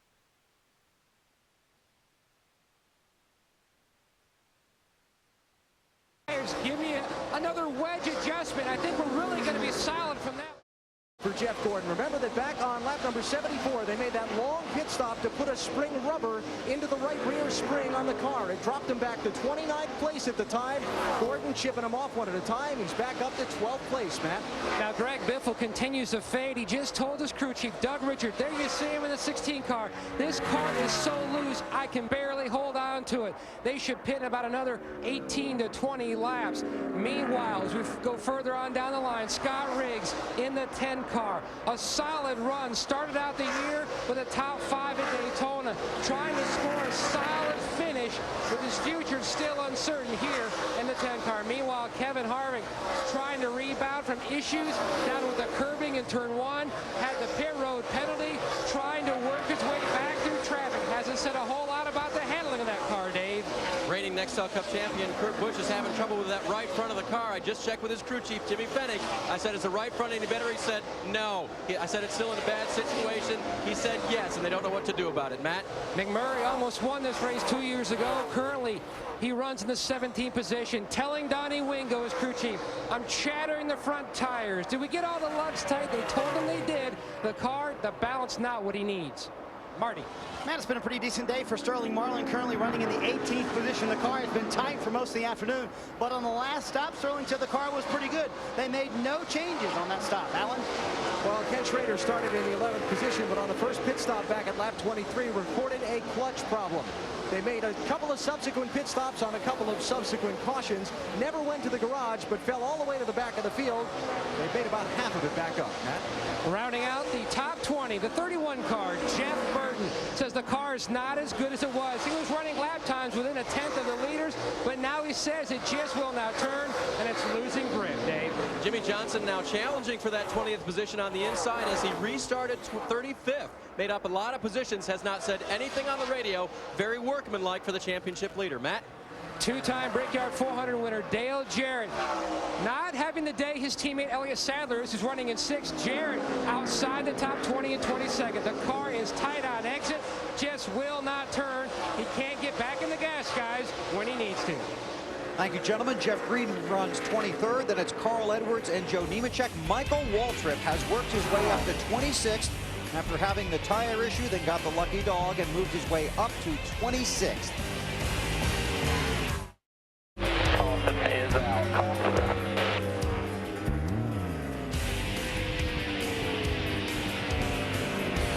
Bobby Labonte has brought out the caution here at the Brickyard. This is the right front tire problem on the 18 car. He's lost the air pressure in the tire, which causes the car to go straight in the wall. Yeah. And he'll go straight to the garage. Dave? And the sad note from Bobby Labonte, I'm going to the garage. It's over. After he was running top 10, guys, again, for a team that has not run well this year, to have a great finish at Pocono 2 weeks ago, and then to come here and run in the top 10 again, and now this. Former winner of the Brickyard 400. See what we can see. It's already over. Just like the day. Looks like it happened going in turn 3.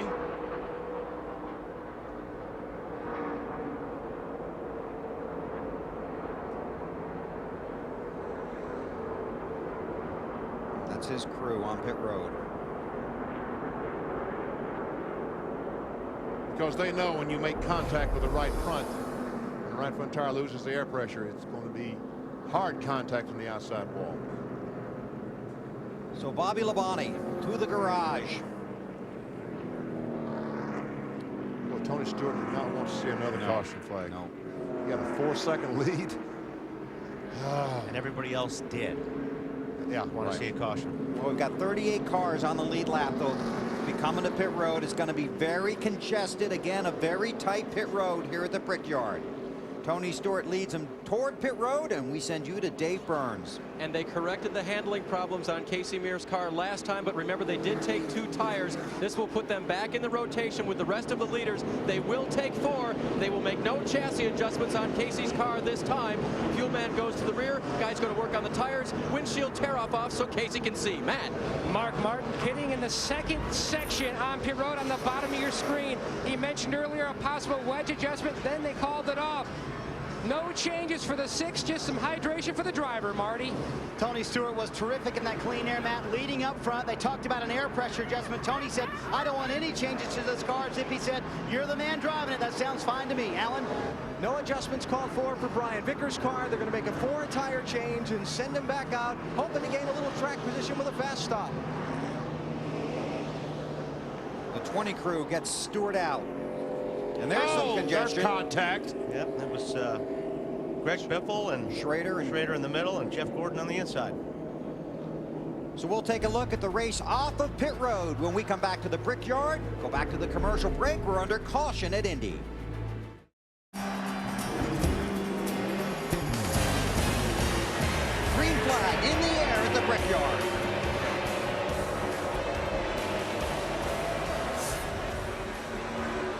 You know what's helping these guys a lot right now? BP 4th, 5th, 6th, 7th. There's no cars a lap down.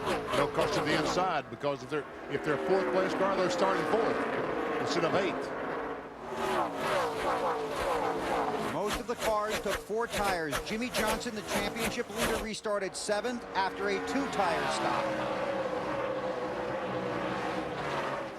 Tony Stewart leads, Jeremy Mayfield second, then Brian Vickers and Matt Kenseth. There's Johnson in the 48 on the outside of Mark Martin. Being passed by Mark Martin. Here comes Jeff Gordon. Contact between Gordon and 0 of Mike Bliss. And we saw that earlier this season. That was Chicago all over again, wasn't it? Boy, and Jeff Gordon in that 24 leaned. I might have a right front going down. I was going to say, he leaned down that right front pretty hard. He's got some damage to that fender, and we know that hurts the handling capabilities of these cars dramatically. Greg Biffle involved in that collision on pit road, restarted 34th.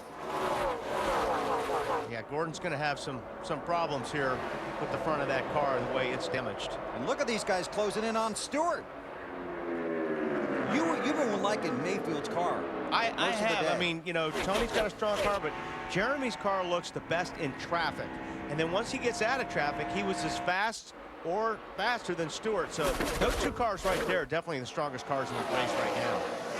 And right now, the 25 car, Vickers hanging with these 2 front cars. Great battle for the first 3 spots. And I'll tell you, the next 3 cars are coming too. Kenseth, Kane, and Sadler. Kane looking on the inside of Kenseth. Kane in 9, Kenseth in 17, and due to the 9. Tony Stewart, no trouble. Scott Briggs, the 10 car, round he goes. A lot of guys behind him. Oh, man, that was close.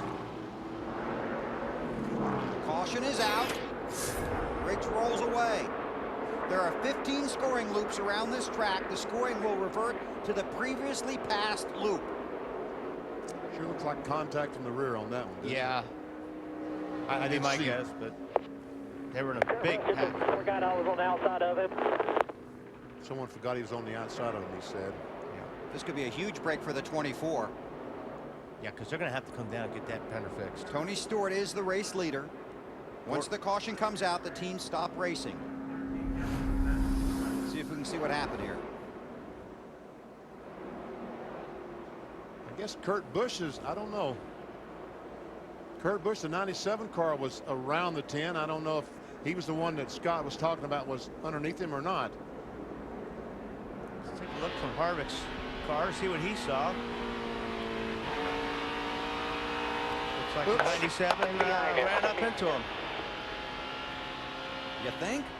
Looked like the 97 That's the way I saw it. Yeah. Looked like the 97 got loose, and when he corrected, just ran up right in the side of the 10 car. And these guys back here behind him. They did a good Nice job. work. And that's disappointing for Riggs. He's got rallies on that car for a handful of races here. Second half of the season.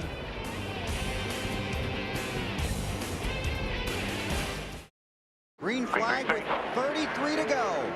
Some guys will be able to make it, and some guys will not.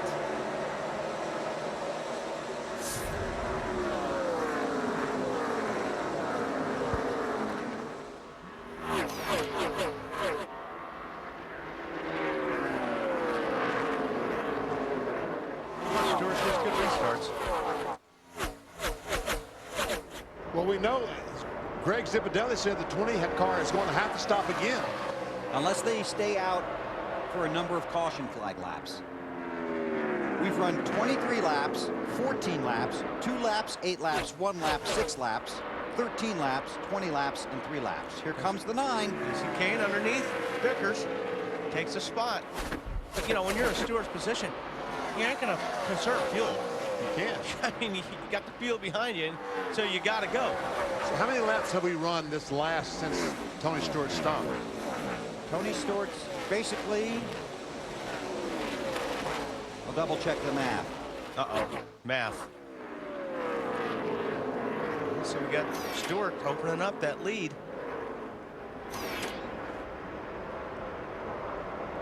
What are they saying, Marty, about the 19? Because Mayfield looks like he's got a strong car. He has an outstanding car, Wally. They've had a terrific day, but the problem is they too short on fuel. About 1.5 laps, Slugger Labby told me, so they need some caution laps, just like the 20 car. Oh, almost contact between teammates. 9 and 19, but Jeremy goes up the hill. Lets Casey Kane take over that second spot. The answer to your question, BP, is 3, the last 3-lap segment of green flag laps. Green flag laps, plus the caution flag. Yes.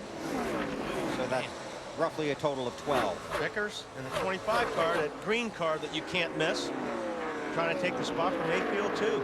Suddenly his car doesn't look as good as it has. And that's what happened to Casey Kane the last time they had a restart. Elliott Sadler trying to get on the inside of the 17 of Matt Kenseth. Can't quite make it. That was Sadler in 38. Oh, man, that is coming close. Nah, Mayfield may lose a spot here. Couldn't get the car turned down, so he had to get out of the gas. He lost that momentum. Got back in behind Vickers, though. Battle for second.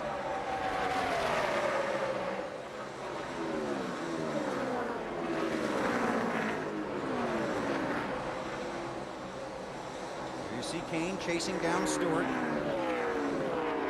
Trying to chase down. And guess what? The last lap, Casey Kane was faster than Tony Stewart. He is chasing him down. 4/10 of a second faster. Just that battle you guys were looking for earlier coming up? Stewart's car is using a little bit more racetrack than he was earlier, which means his car's sliding a little bit more than Casey Kane's car. It means Casey Kane's car's hooked up a little bit better.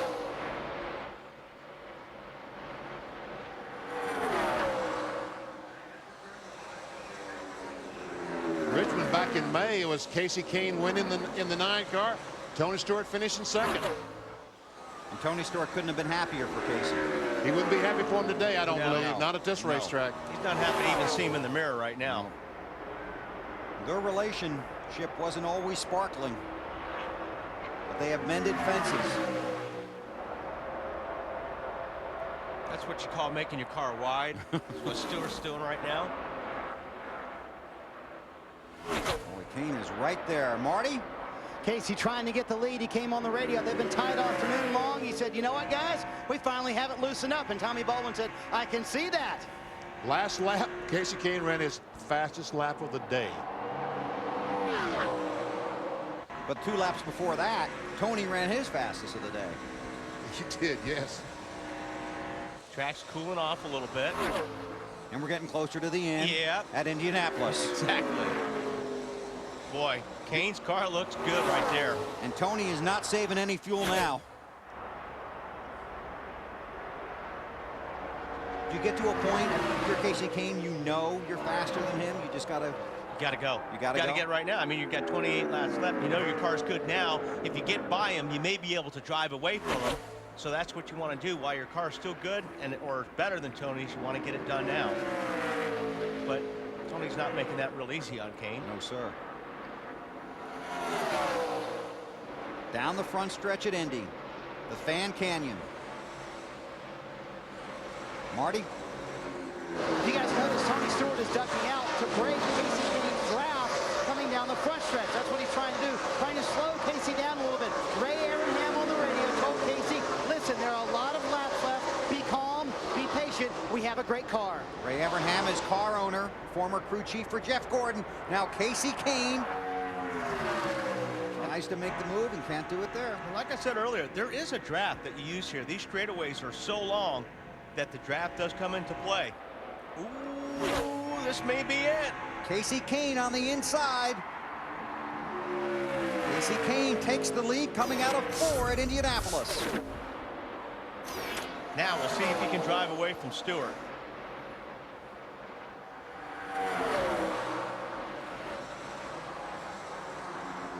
Now when you're in Stewart's seat right now you're pushing the button a little bit harder. You're driving a little bit harder. You got 25 laps to go. You're in second. Had a good car. Gripping that steering wheel a lot harder than you were 5 laps ago. So Casey Kane has gotten around Tony Stewart to the lead at Indianapolis. 134 of 160 laps complete at the Brickyard. Tony Stewart trying to close in. Tony Stewart is only 1/3 of a second behind Casey Kane. 12th running of the Allstate 400 at the Brickyard. And you know, if that Casey Kane goes to victory lane, our buddy Mike Arnold from St. Louis wins $400,000. You know, if this thing stays green, though, we may be looking deeper into the field for our winner. And he's won this race a few times before. Fuel is definitely an issue. 24 car. Took some fuel. Yep. He's good to go, but Marnie, I don't think the leader's got enough. He keeps getting reminders, conserve fuel when you can. I asked Tommy Baldwin, how close are you on fuel? He said, close enough. I said, do you need a caution? He said, yes. Oh, Tony's looking on the inside. And Casey, he moved him up. Yep, he's going to get underneath him here. Comes. Oh, there's no room there.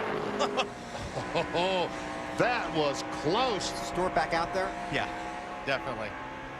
Casey came down, slammed the door on him a little bit, which he should be doing. Yeah, I mean, Tony was blocking earlier, so like I said, man, this is it's a big race. Indianapolis.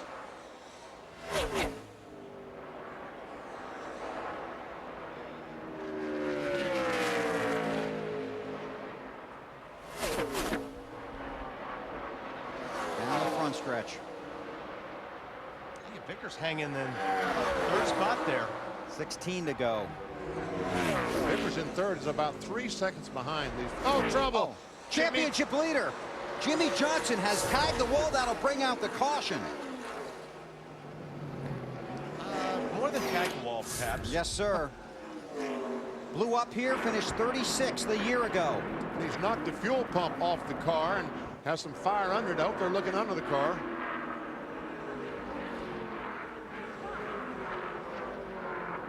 There you go. There's the fire underneath the hood. Trying to get the hood pins out so they can raise the hood. It's probably a little warm. Burns? Guys, they told Jimmy, lean in the window. Chad Knaus ran out onto pit lane, pulled the window net down, and yelled at Jimmy, get out. The car is on fire underneath. He went to the aid of his driver and now has Jimmy on the pit lane wall.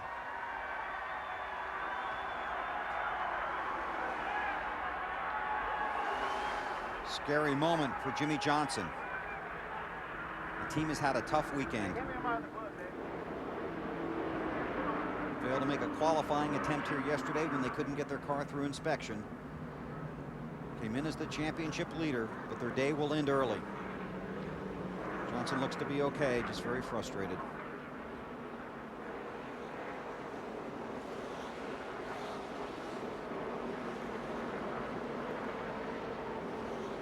He takes a seat on the pit wall. That's Chad Knaus, his crew chief.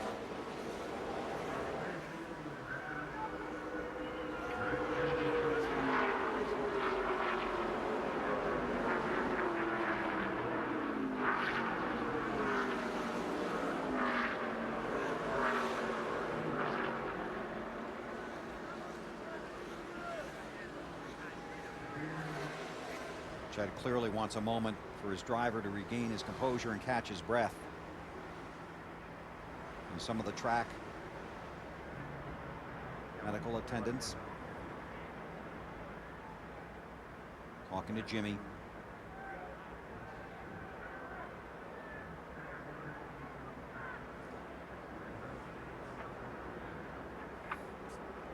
I think Jimmy's hot.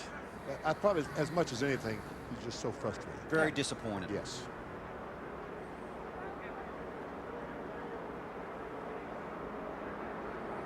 Now what's going to happen?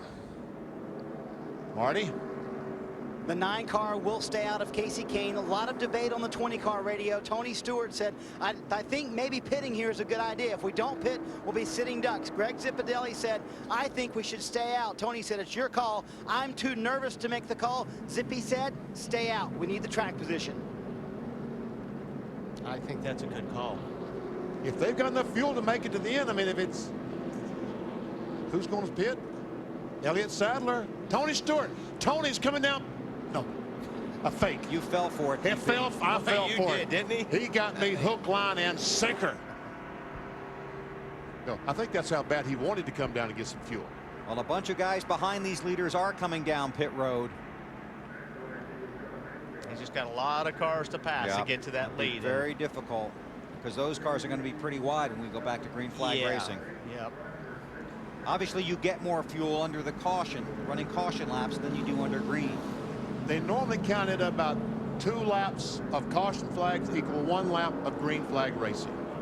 And this is where you can save fuel under yellow. Yeah. Just stay off that gas pedal as much as possible. Marty? Well, let's talk to Tommy Baldwin, crew chief for Casey Kane. First things first, does this get you good for fuel to the end?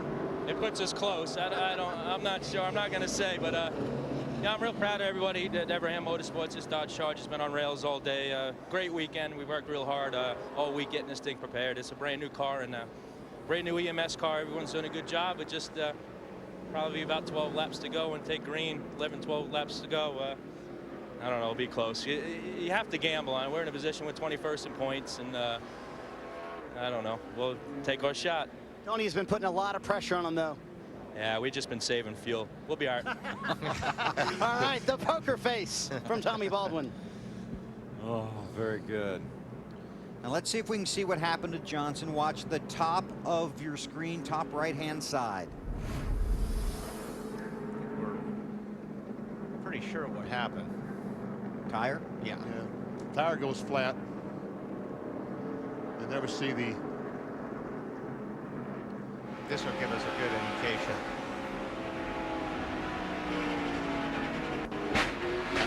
When a car stops turning like that and shoots up the racetrack, that's a tire going down. So Jimmy limped to pit road, and there's Chad Knaus, the crew chief, who is a hands-on kind of guy. In the window, a lot of safety equipment inside of these cars. Very difficult to get in and out of the seat. The crew trying to put out the fire. The crew chief making sure his driver is okay. Dave Burns. I asked him if he wanted to tell everyone that he's okay. I'm glad you said yes, because they want to know. Yeah, I'm fine. Man, that was hard. That's by far the hardest sailing I've taken. Just blew right from a tire, and the way I went head first. So thank God for the soft walls and the launch device and everything. So I'm okay. I'll be scratching my head for the next day or two, though. You did not realize it was on fire when Chad came through the window, did you? No, I don't really remember coming from turn 4 to the pits. I just kind of remember waking up in pit road and guys were pulling me out of the car. So it's all good. One of those guys we know was Chad Knaus, his crew chief. Chad's been talking with Jimmy. The EMTs have been attending to Jimmy as well, and that was a hard lick, guys. And Tony conversing with crew chief Greg Zippodelli right now, and well, they are good on fuel now. Let's confirm that with Zippy. You okay on fuel now? Yeah, we were good before this caution. I mean, we should have gone 160 and a quarter, especially running second. Our fuel mileage is a little bit better, so we'll just keep our fingers crossed. Home Depot Chevrolet's been pretty good all day. It's been a fight, but part of this team there, they've done a great job. Been a fun race to watch. Can he get past the 9? You know, 9 car's been pretty good. He had that one set of tires, I think, the last one, or they must have made an adjustment or something that he wasn't as good. He's been really strong all day. I think we're kind of equal cars right now, so it'll be a matter of who was running harder there, and we really don't know who showed their hand, so we'll see. You know, it's kind of like going to Vegas there. And remember, Tony has been very good on these restarts. He may take advantage of this opportunity trying to pass Kasey Kahne. On board with Tony. There is his suite outside of turn 2 here at the Indianapolis Motor Speedway. Again, he grew up in Columbus, Indiana, about 50 miles from this track. And there has been some speculation that if Tony wins and does some fence climbing, it's the fence right in front of that suite that he will climb to celebrate. Well, you play poker with both of these guys, VP. Who's a better poker player? Tony's pretty good. Tony is really good. Here we go. Kasey got a good start. 11 laps to go. But Tony, well, he laid back and got that run between 1 and 2. Kahne trying to hold him off, can't do it. Side by side in front of his suite. They sweep into 2 and onto the backstretch. Tony Stewart takes the lead at Indy. That was his opportunity.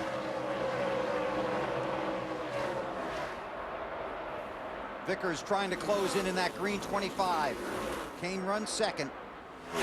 Ooh, Elliott Sadler up high out of the groove. He's got something wrong. Dropping back.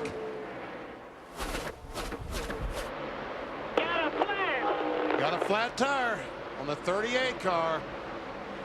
Was the pole sitter. And he couldn't get to pit lane. Hopefully that thing won't come apart. On the left-hand side of your screen in that M&M's car, Elliott Sadler, the pole sitter, with a tire going down. Oh, what a bummer.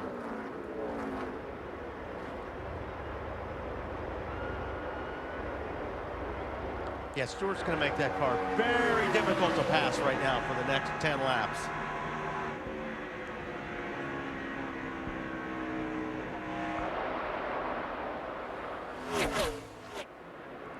Hey, what? Kahne is not bad. No.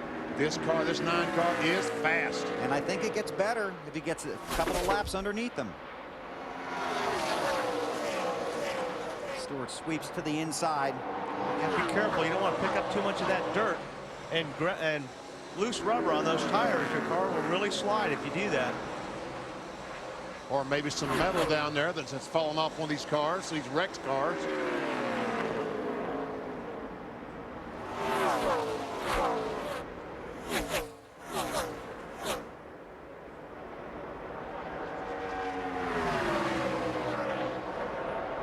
Tony Stewart leading with under 10 to go at the Brickyard. A place he grew up dreaming about winning. Boy, that looks good right there. Ooh, 9 cars taking a look. Kasey Kahne. Car looks like it's working on the bottom pretty good, Benny. It does. Now, he knows how he passed him earlier, right? Sadler made it to pit road. Finally. He's fallen all the way back to 33rd. Got to be careful too when you're weaving down the straightaway. You don't want to ruin your entry to the corner because your entries are so important here at the Brickyard. So don't want to follow Tony's too much. See, he stayed out that time. Don't want to ruin your entry. You want to run your line, not his. Run your line, because if you run his line, it may mess you up enough to where he'll get away just a little bit. And he might be trying to do that. Yeah, absolutely. That's exactly what he's trying to do.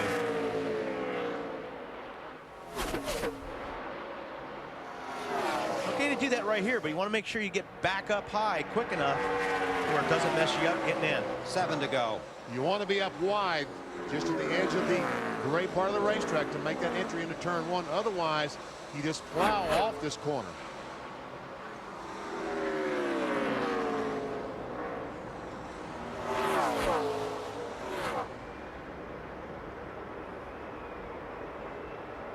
Tony Stewart has had an amazing season.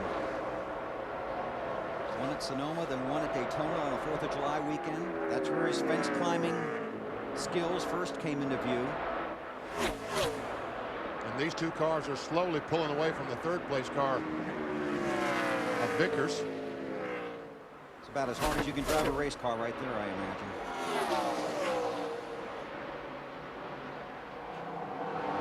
Six to go.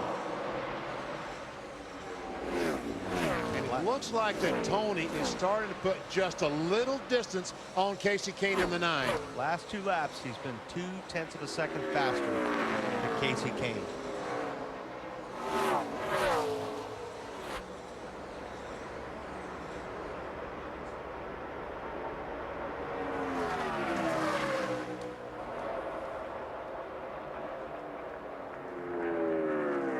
The 11 car on the apron.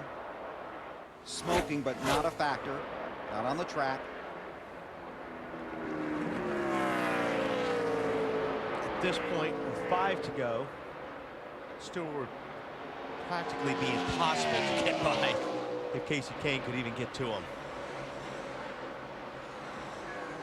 All right, Casey Kane, I think this is it. He's going to give it all he's got. That time, he was a little bit faster than Tony Stewart. Looks like he might have laid back for a couple of laps just to get himself collected, pull off his tires, and make another run at Tony Stewart.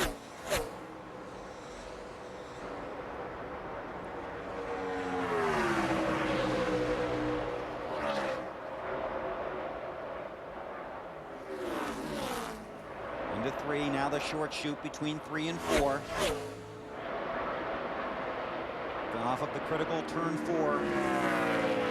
And down the front stretch, the Fan Canyon. Fans lining both sides of this 5/8 of a mile straightaway.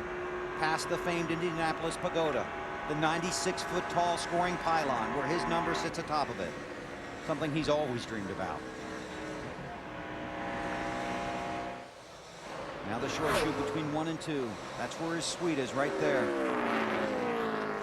Looks like Casey's car's a little bit better than Tony's car in 1 and 2, but Stewart looks a lot better in 4.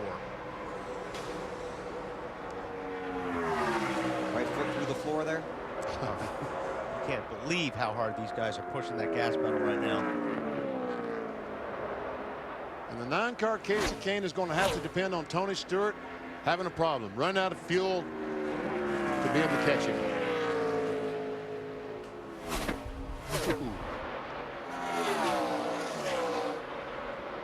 Stewart leads. 3 to go. Matt. Bill, if you ask Tony Stewart, he'll tell you the biggest part of his success lies with the man on top of that pit box, Greg Zipadelli. As a special gift to Zippy, when they won the championship, he presented him with a brand new Corvette. If they win this event today, he has another special gift, a $50,000 bonus for allowing him to reach his dream. He only has 3 more laps to go. Less than that now, Matt. Tony Stewart drives for Joe Gibbs, the Super Bowl winning NFL Hall of Fame coach.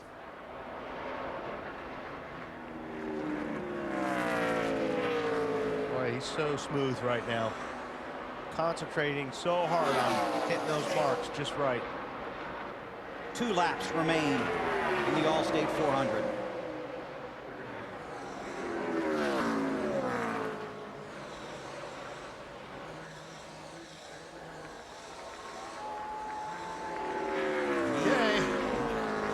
Stewart has been the Nextel Cup bad boy for so many years until this year. Says he just doesn't take things as seriously as he used to. Doesn't let things bother him as much. Is trying to enjoy his successes. When he has a problem, he just tries to leave him behind. He told me in the garage yesterday, instead of being mad about something for 3 days, he just puts it behind him and goes on. Then has 3 more days just enjoying life. He sweeps out of turn 4 and sees the white flag at the same track where his hero A.J. Foyt won before him. Now Tony Stewart is 2.5 miles away from history.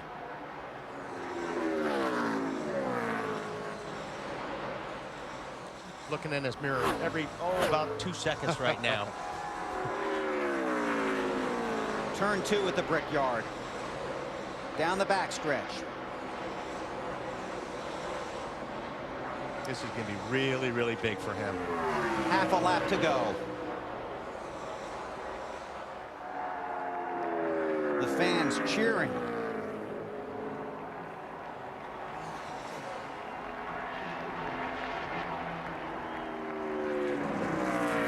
Through turn 4, the last trip down the front stretch. Tony Stewart, a native Hoosier, his dream comes true. Tony Stewart wins the Allstate 400 at the Brickyard. Let the party begin.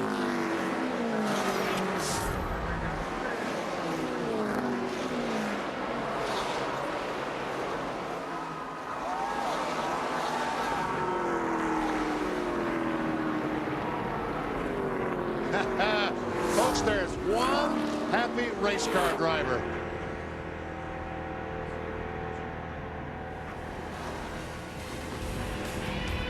This is one of those races, I'm telling you, you want it more than anything. You don't treat this place like another race.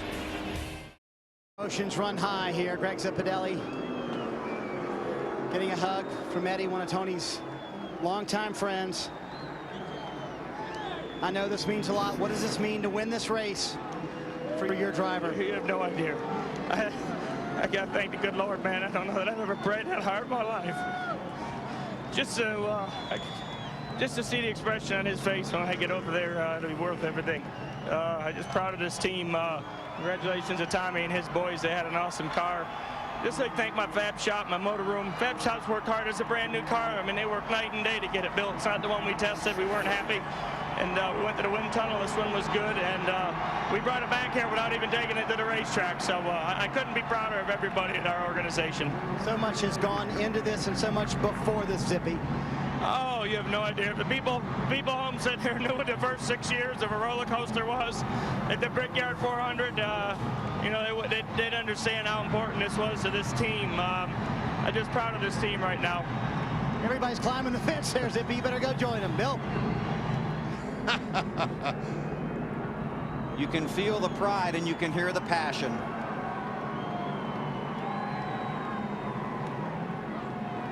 Stewart is turned around, coming back the opposite way on the track.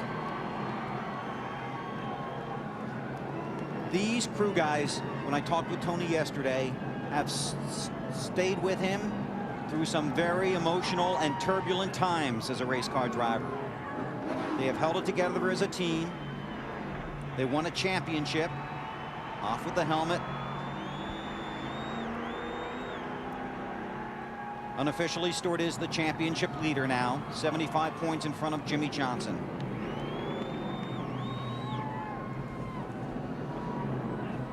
I think this qualifies as your Chevy winning moment. Chevrolet congratulates Tony Stewart and the 20 Monte Carlo on today's win.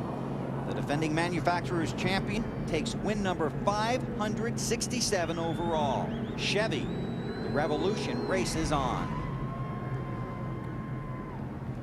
Well, Tony Stewart won at Daytona, climbed the fence. I think he's headed over to the suites. Won at New Hampshire, climbed the fence.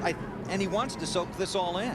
I think that's right. He's soaking it all in, and he's acknowledging these Indiana fans. And he knows he's collecting himself. Yes. Yeah, as well. He knows this is the track where his hero A.J. Foyt won 4 times. Johnny Rutherford. So many big names. Casey Kane came home second. A day he'll remember for a long time. Marty. And Bill, a valiant effort by Casey Kane, and you told us before the race she had a great car. What happened at the end? Well, we had an awesome car. It was really good through 1 and 3, and those were the spots I was beating Tony, and we were pretty equal through the other 2. But I just gave up a little bit through there on the restart. I slid the nose off of 1 a little bit, and then slid through 3, and I got behind him. I couldn't do anything with it. So I think if I could have held it to the backstretch, I might have been able to hold him off. But That's a big win for Tony. He's wanting to win this run real bad. Dave? Brian Vickers finished third today, Brian, at the Brickyard. Does this set up something for in the future, maybe? Thank you, Dave.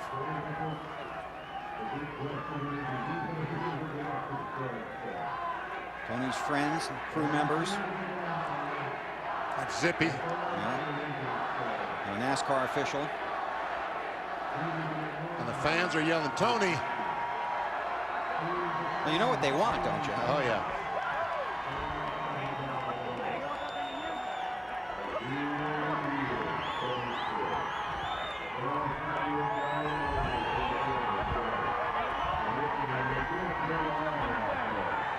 It's a small ladder.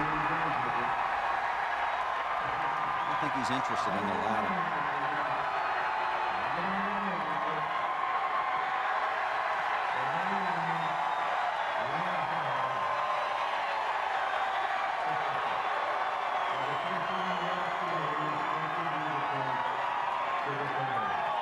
Jason Shapiro.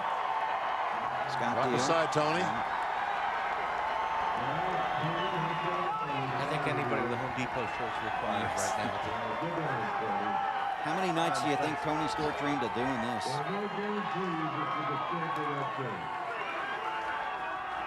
Somewhere in there is Alan Bestwick.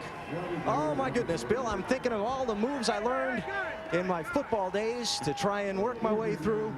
I knew I'd find you in the middle of this somewhere. We're going to talk to Tony sitting right under the flag stand here. All right. So, most of us never get to see our boyhood dreams come true. You have. What do you think? I'm dying right now. Too tired to chase fences right now, but give me 5 minutes, I'll be ready.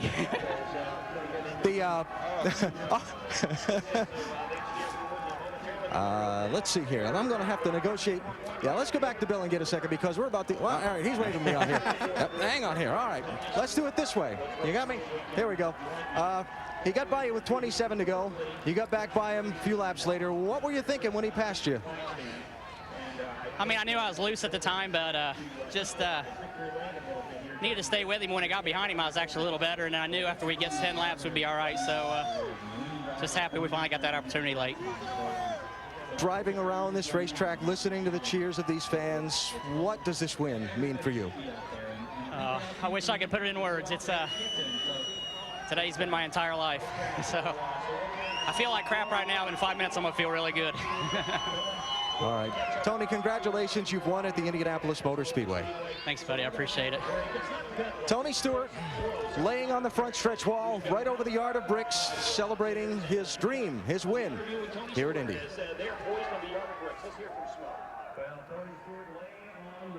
So Tony Stewart trying to recover from a physical and emotional win. The car, the crew, and the driver heading to victory lane at Indy.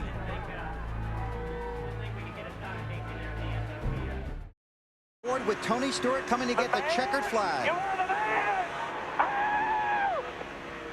That's a man that really wanted it.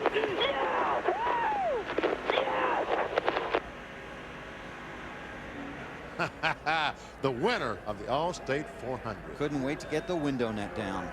Here are the results from today's running of the Allstate 400 at the Brickyard. Tony Stewart gets his first win at Indianapolis. Casey Kane had a great day, so did Brian Vickers. Mayfield, Matt Kenseth.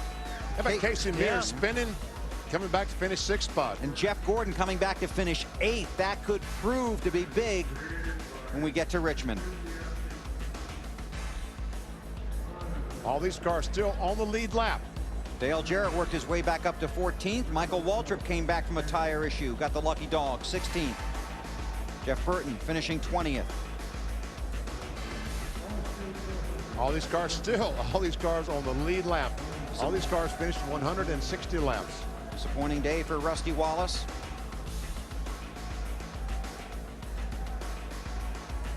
Elliott Sadler was the pole sitter, but man, that's heartbreak, huh? He was strong and ran good all day, and that was just a real heartbreak for those guys. Championship leader Jimmy Johnson coming in was the championship leader, finishes 38th. And last place, Dale Earnhardt Jr. We've been told Jimmy Johnson has been taken to a local hospital for further evaluation after his hard crash here. the championship standings after 21 of the 36 races. 5 races to go before the cutoff and the chase for the Nextel Cup begins. Tony Stewart wins at Indy, is the championship leader. Carl Edwards, 10th. Continue to chant for Tony Stewart here. And Elliott Sadler, who ran up front in the first 4 or 5 spots so much all year long, is now back in 12th position after that flat tire. On the outside looking in. Lost 3 spots today. Don't forget, we'll be back next weekend for more NASCAR action from Watkins Glen. The Busch Series returns to the road course on Saturday at 2 p.m. Eastern Time on NBC. And on Sunday, the NASCAR Nextel Cup Series takes to the track at 1 p.m. Eastern, beginning with the Bank of America Countdown to Green.